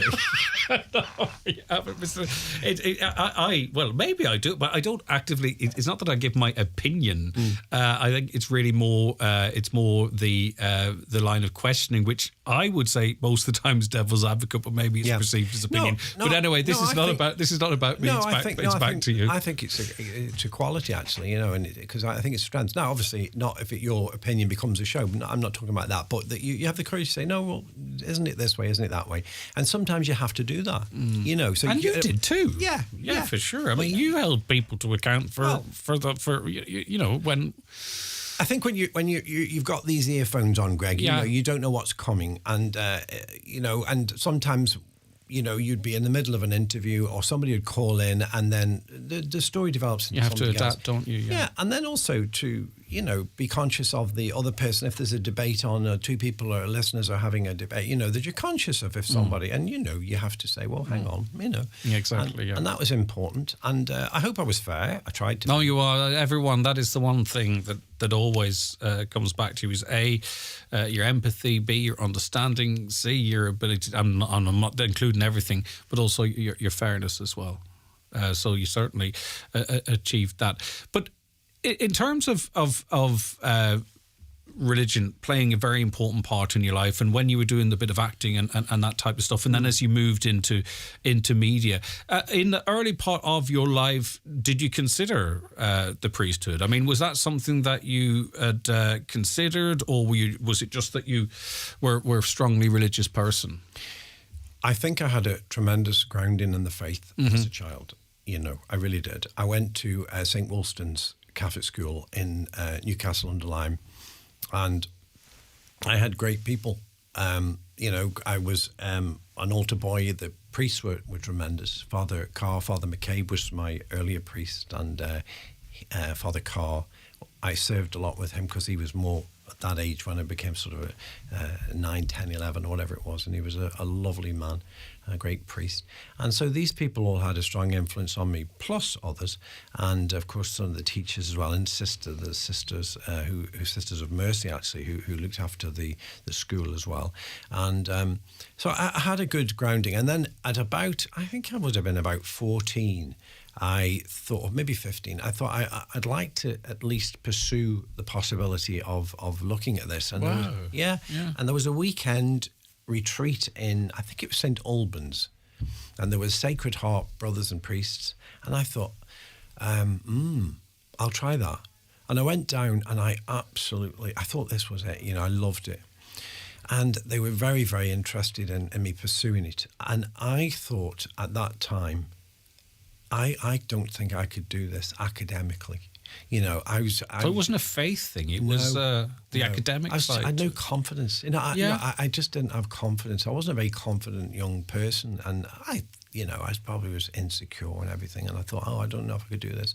And I mean, that stays with you. Yeah. Your nature changes in some ways, but not. The self-doubt or your core personality traits are with you your whole life, aren't they? Yeah. And basically, I thought, well, I don't know if I could do it. Now, they didn't think like that. They kept writing to me, but I didn't have the confidence. That was really, and fear. And you never should let fear, if I let fear stop me, I'd never be sitting here today as a Catholic priest, because fear will, stops. Do you wish you could have half an hour with your 14-year-old self? Yeah, no, in some ways, no, because I think that because I have had the experiences in life that I've had now, it has given me an opportunity to understand and empathise with people in a much different way. Yeah. And that wouldn't have happened if I like that. So there's no regrets. You can reflect on the decisions perhaps you could have made at 14, but also you can say, you know what, maybe everything happens for a reason, and now look at the person that you are and what you can bring with your life's experiences. We are all the same, Greg. I mean, of course, I've got many regrets and I've made many mistakes. Yeah, we all have. And, and that, because I'm human, and, in my human nature, I've made many mistakes, and I'm aware of that. And as a result of that, and we should be, and as a result of that, and the pains and the difficulties you go through in life and everything else, and you understand what I'm talking about in terms of bereavement as well, and all of that, it gives you then, hopefully, and through the mistakes, some empathy for others and their pain and their difficulties. And because I'm doing what you're doing, I did what you're doing now, you develop techniques for listening to people. And I think in ministry, you need to listen. And as a broadcaster, the best gift that you can give anyone is to listen to them, and that people feel listened to. And when you're having a conversation with somebody, they know when you're listening to them, when you're not,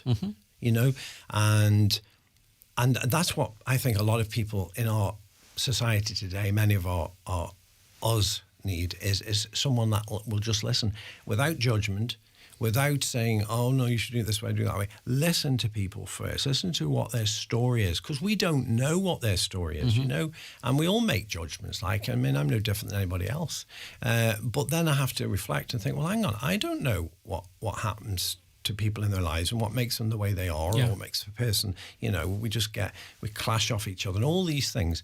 And then I sort of reflect, hang on, Shaun, cop yourself on, you have made mistakes. And I think when you get older, you realise that more. And if I'd have been a priest, I don't know the answer to this, but if I'd have been a priest as a young man, if I'd joined that sort of order then, who knows? You couldn't have the knowledge that you have now. It would be impossible.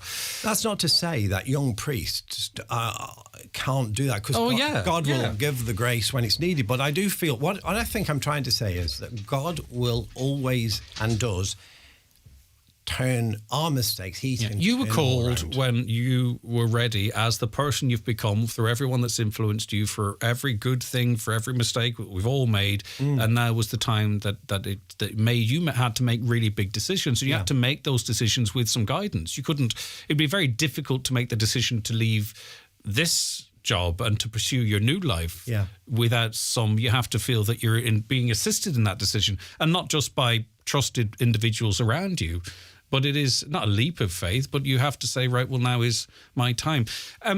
And the thing is, life is very, very tough.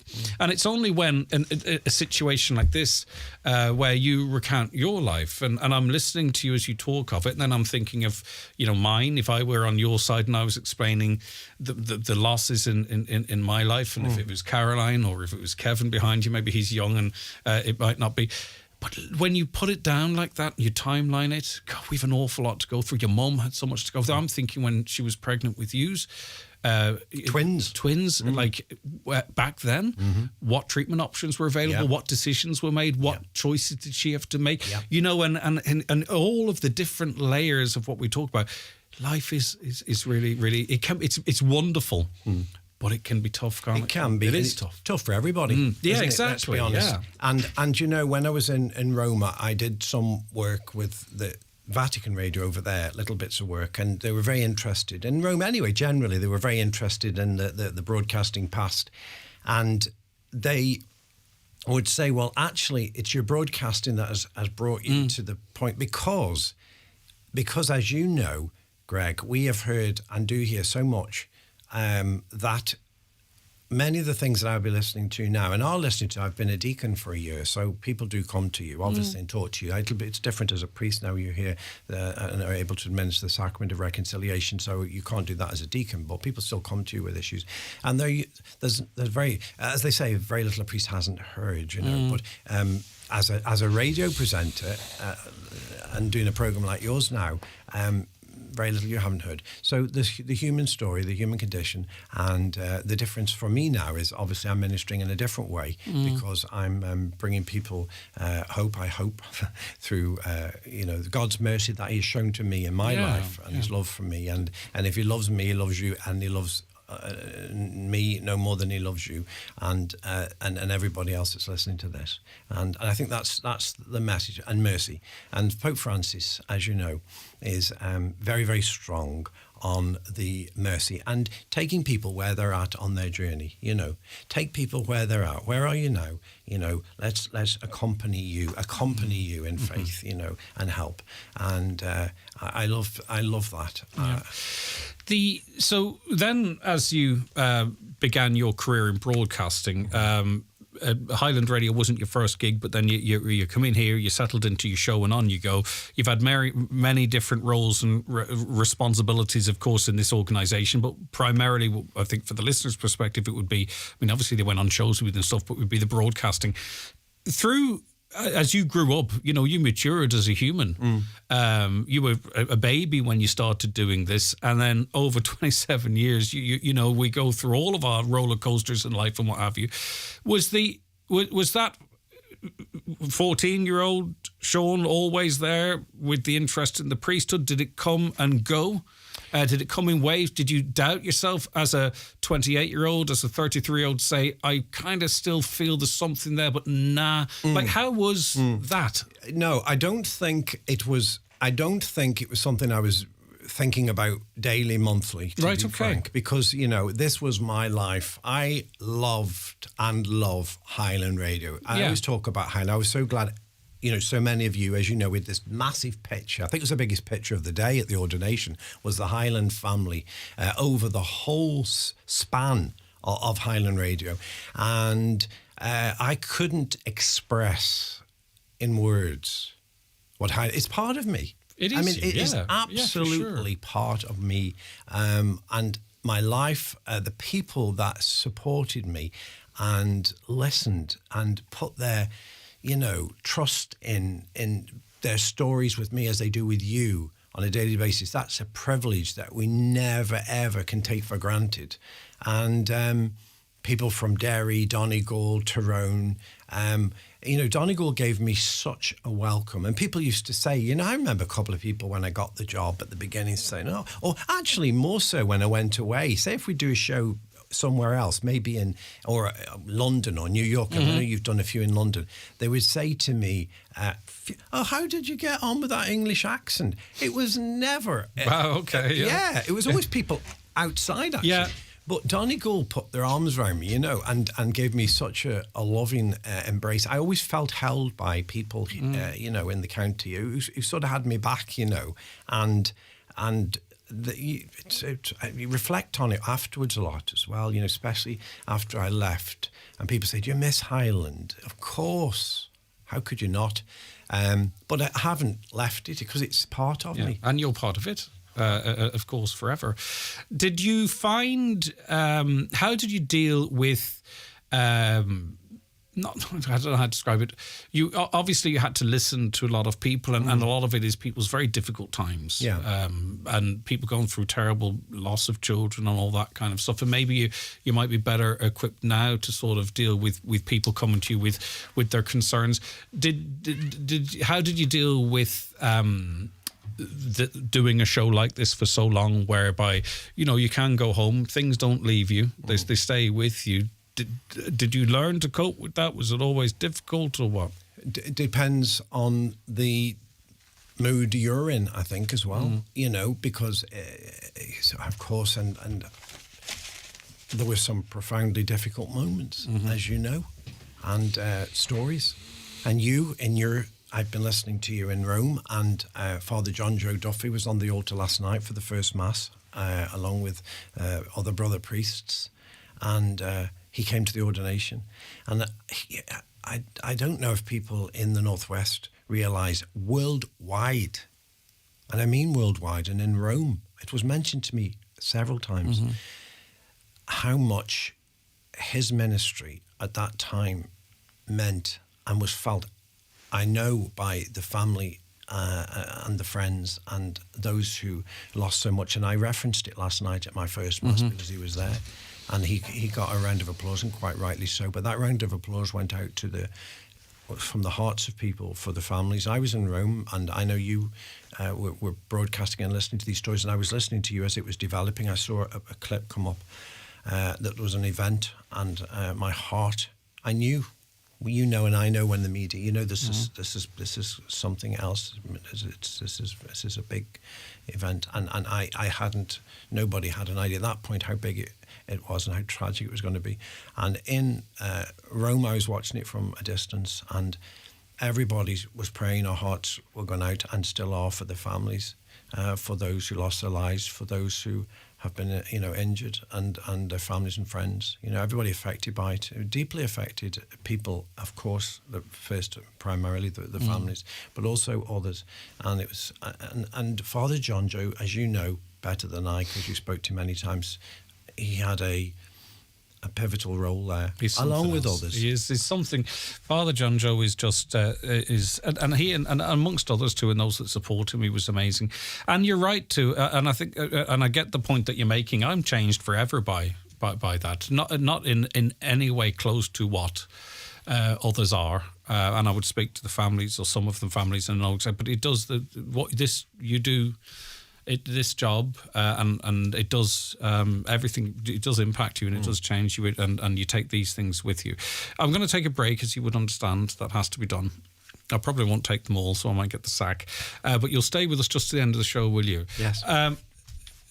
These are comments that are coming in for you. Okay. I don't even know where you might start with them, but the great thing is we can give them to you, and you can take them at your leisure. But it's just an absolute outpouring of love. People delighted to hear you, people delighted to see you, and we're going to fast forward a wee bit maybe to...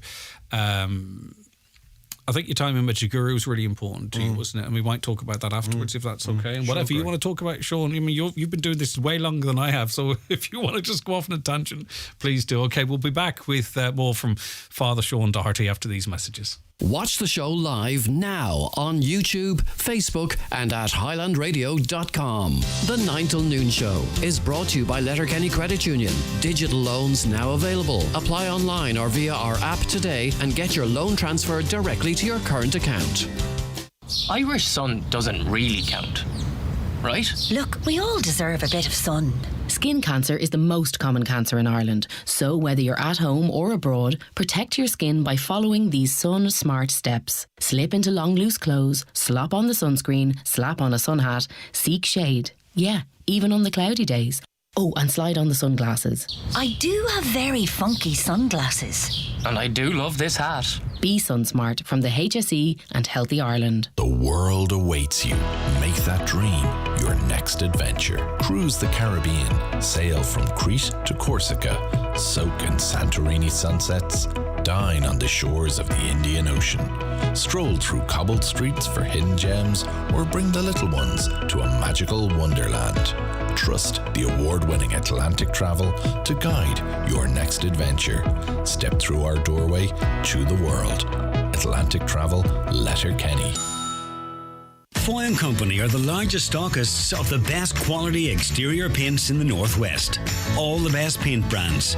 Foy's qualified paint consultants are on hand to help you pick the right paint for the finish you want and the right colour to suit your home.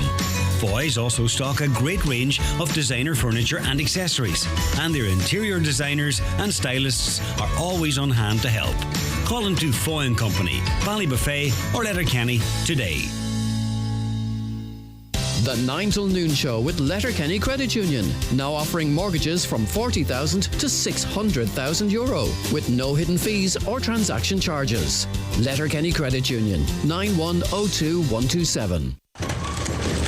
The enhancement to the legislation for the management of business waste means all waste collectors must now provide 3 bins to their business customers for the separation of recycling, organic and general waste, and place all customers on an incentivised price plan.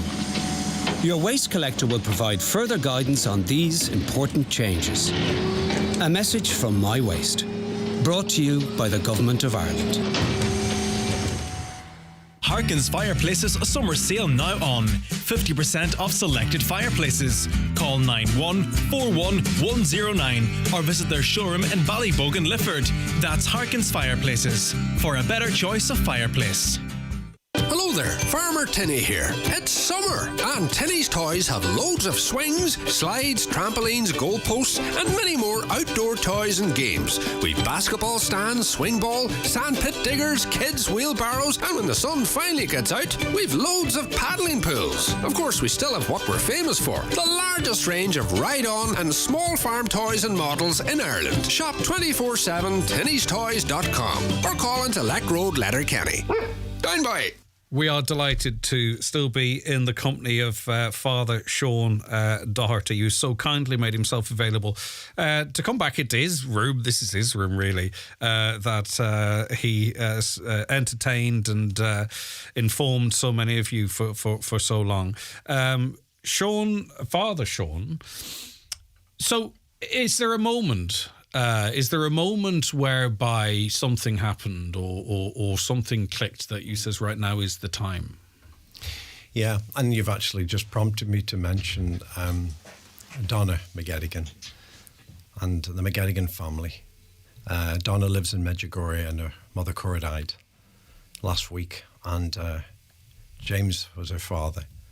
And he often mentioned Medjugorje to me. Donna, she went there during the early apparitions and ended up living there. Mm-hmm. She had a big family there.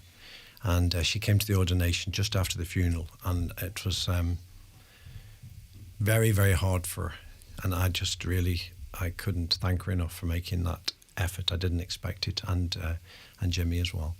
And so when I went out to Medjugorje about 15 years ago or so, Donna arranged the accommodation, and I just heard about it. I've told this story many times, probably not to you, because I've been away when I was telling it. But you were coming in to do the news, and I don't know if you remember this. I said to you, it was in the middle of the week, I says, I must be due a holiday soon. And you said, you're booked from Friday or Thursday. Do you remember that? Kind of a vague memory of it. I said, really? I've another memory of me ended up doing a 5K, but anyway. Yes, I couldn't get it. That was Buncrana, and you weren't even... You was in me running shoes. I know. I couldn't get over that because we were all sort of preparing, and you ran it. Anyway. But go on.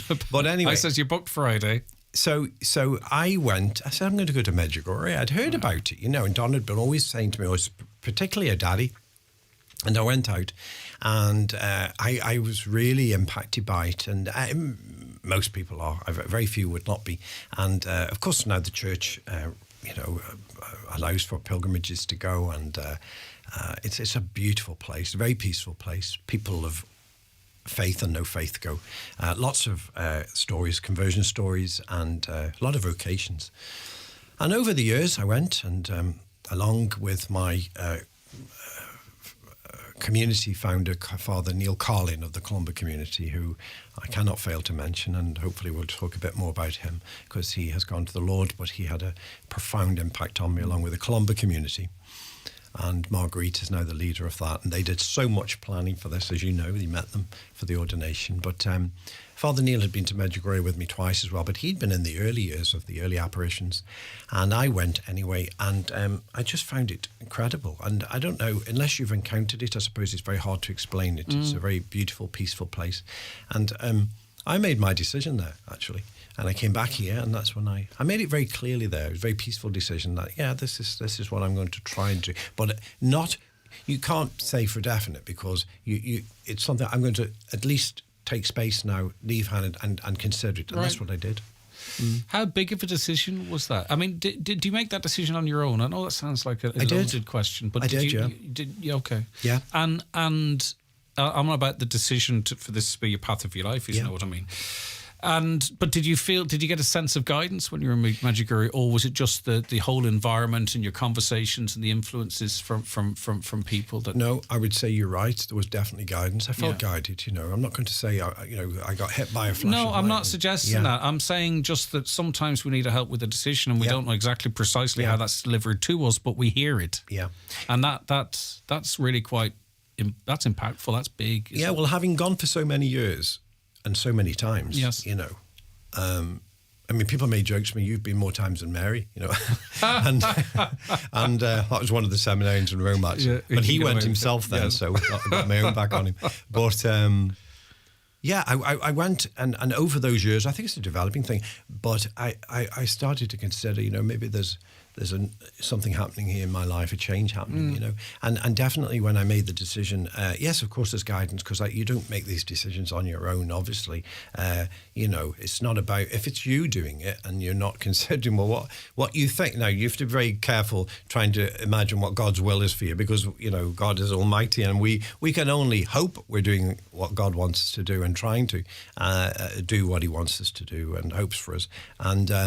And I felt very peaceful about it. Brilliant. Okay. Yeah. I want to leave enough time for you to talk about the people that are important to you and the influences, if that's okay. And rather than sort of try and carry the story through, because I don't want you to leave here without that opportunity, because you've referenced Father Carlin there. So I think that's important. So maybe we should, and you reference them to, because there's so many people. I think the impression I got from you, Shaun, is that every person you've interacted with. Yes. Is important. Everyone. Even the most fleeting of things. But obviously then there's going to be people that have a far greater. So can we talk about some of those people now, because they've helped to get to where you are now?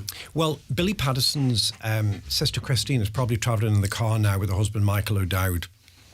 And they're travelling with Sister Carmel from Rome, who was a sister in Rome with me. She's now back in Ballinasloe. They're taking her back. They may be listening. I hope they said they would be in the car now, going back. And she wanted to meet Father Neil from Rome as well. She'd heard about him and read his book. And she managed to meet him before he died. And anybody who encountered Father Neil never forgot him. Mm-hmm. A very, very, very inspirational man. Very, very important figure during the Troubles. And also, of course, the founder of White Oaks Rehabilitation Centre, which is, of course, part of the Columba community. I encountered him at about 20-something in Columba House. Mm-hmm. He still remembers where I was sitting when he met me. Wow. That's the kind of man he was. Lots of people he would meet. Yeah. And Greg, when you're speaking to Father Neil, and I did interview him a few times before I ever became involved in the community, he could read you. He's, I don't know, it's very hard to explain. He had very piercing blue eyes, a man of deep faith, tremendous compassion and humanity, and strong, I mean, he wasn't afraid to say, but very compassionate, and loving, and his family, a wonderful family. And he founded this community, the Columba community. We've got the Celtic Prayer Garden, we've got White Oaks, we've got the Easter Centre, you saw it. Amazing. Yeah. 6-acre Celtic Prayer Garden, we've got Columba House, all these wonderful places, and they all formed a big part of it.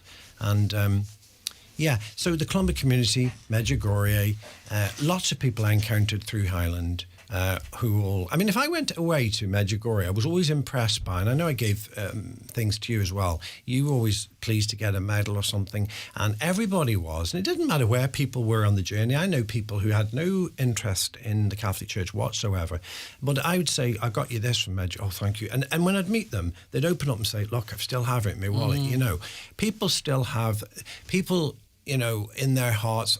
Most people are searching for, and maybe their heart, or there's a hole in their heart, and they don't know what they're looking for. Maybe we fill it with drink or drugs or whatever it is we do, but that it is actually God that I've realised. This was my understanding, and is that it's God we should be filling it with. And how we do that, and when we do that. And that's something I've heard, and I think that's come. I don't feel in a position to say, so you knock it back or whatever, but. I think your life experience and everything that you've been through in your life, you're coming with a very understanding approach. You every time you speak, you try and speak to everyone, not just people who are very religiously practicing Catholics, or not even Catholics, or not people of faith, or not even churchgoers. But you seem to go out of your way in an incredibly positive way to include everybody. So that, and I think this has come from your career here and your whole life, that you don't leave anyone behind. You include everybody. And when you speak, it's clear to me that that's what you're doing, in a very natural way, not in a very deliberate way. But I'm getting the impression that's something that's incredibly important to you, that you speak to everybody, regardless of where they are in their life or on their journey. Well, and it should be, because as Catholics, that's what we're called to do. As Christians, that's what we're called to do, you know. And read the story about Zacchaeus, you know, on the outside, you know, dying to see Jesus, climbed up the tree. Well, Jesus brought him down and went to his house. And he didn't say, you've got to convert before I come into your house.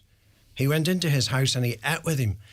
And he was so overwhelmed by meeting Jesus and encountering him. He wanted to, all the mistakes he'd made and the debts he owed, I'll pay 10 times it or double it or whatever you want to, you know. So Jesus was not looking, he was looking for the lost sheep, and he would go, and my prayer card for the ordination was the lost sheep, you know, and you know, we're all lost at different stages of our lives, and you know, and will be again, of course, because life is a challenge. We're never always there, are we? We'll always stumble. Of course, we just get up and keep moving forward. Of course, and as long as we know that, and as long as we know, you know, I spoke to parents last night, and they'd lost a child, and I didn't realise who they were until they were speaking to me, because I didn't know them personally, but I knew the story, and they were talking, and you know. It's profound stuff, and only somebody who has lost a child would understand that, you know, and that's the privilege of the job that you're doing and the role you have now. And we do it through the radio. It's a very different way now as a priest, that you're trying to listen, and it was trying to listen to them, you know, the difficulties and the struggles. But Jesus, I was, you know, obviously they're people of faith, but of course those moments you might question, where's God in all of this? But this is what never fails to amaze me, that the people who've been through the most tremendous difficulties in their lives, and you might say have every reason to say, how could there be a God, you know, allow this to happen, have this faith, and they say, only for my faith that gets them through. Now that, you know, and I think, you know, part of me is envious of the position that you will have now, the position of trust, the position that people will come to you, the comfort you'll be able to give people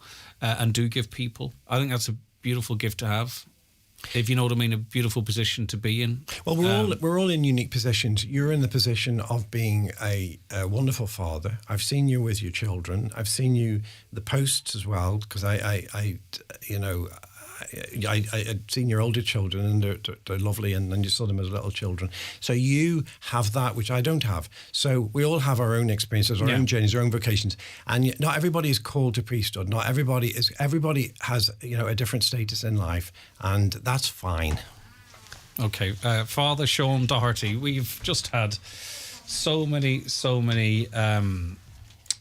comments and requests, and so many people listening and watching, and I think that's a testimony to you, and also, as I said to you off air, I've never seen anything that's good news have the reaction that I have to your, like, you talk about family, it's clear people still see you as part of their family because the reaction they've had, whether it's on Highland, whether it's on Donegal Daily, whether it's on Donegal Now or any of it or wherever it might be, people are genuinely so happy for you, which is lovely. It is lovely. It's probably not required, but it's a lovely thing to have. It's a lovely thing, and I'm aware that not everybody, has a great relationship with the church, or would, maybe think he's a great guy to be. That's fine too, because I probably would be thinking that of others. That's the way of it. Yeah.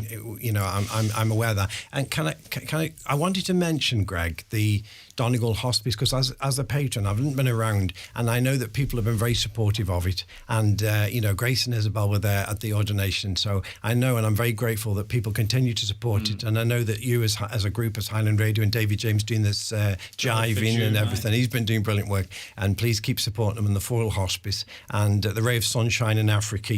Maybe get you out one day. You could take a whole team. Oh, they would love that. Olive would love it. And and to Caroline, the last thing that happened, made a terrible mistake, the last show, because it ended all like this will now very quickly, and I never the mic went off, and the only person I hadn't thanked was Caroline. No, she still hasn't forgiven you. No, well, she will now. So to the priest, Father Paul, Father Michael, and those who helped me through my ordination to Bishop Donald, Bishop Boyce, all the brother priests, all the people who came, all those who sent me good wishes and love and prayers, and those I'll never be able to thank enough, the people of Highland and the listeners and those who've supported me, and Caroline Orr, the producer as well, who'd, she's really the person who does the show, if the truth be told. Don't tell everybody that. No, but I'm just the man. You will not know where you're going to be based for another while. At 11, maybe around next weekend. And are you doing any other masses in Donegal soon? I'm doing one in Erith, which is where my father is from, near Clonmany, on Friday evening. So there'll be mass there on Friday evening. That's my first one in my dad's parish. Do you remember how you used to sign off your show? Whatever you do it.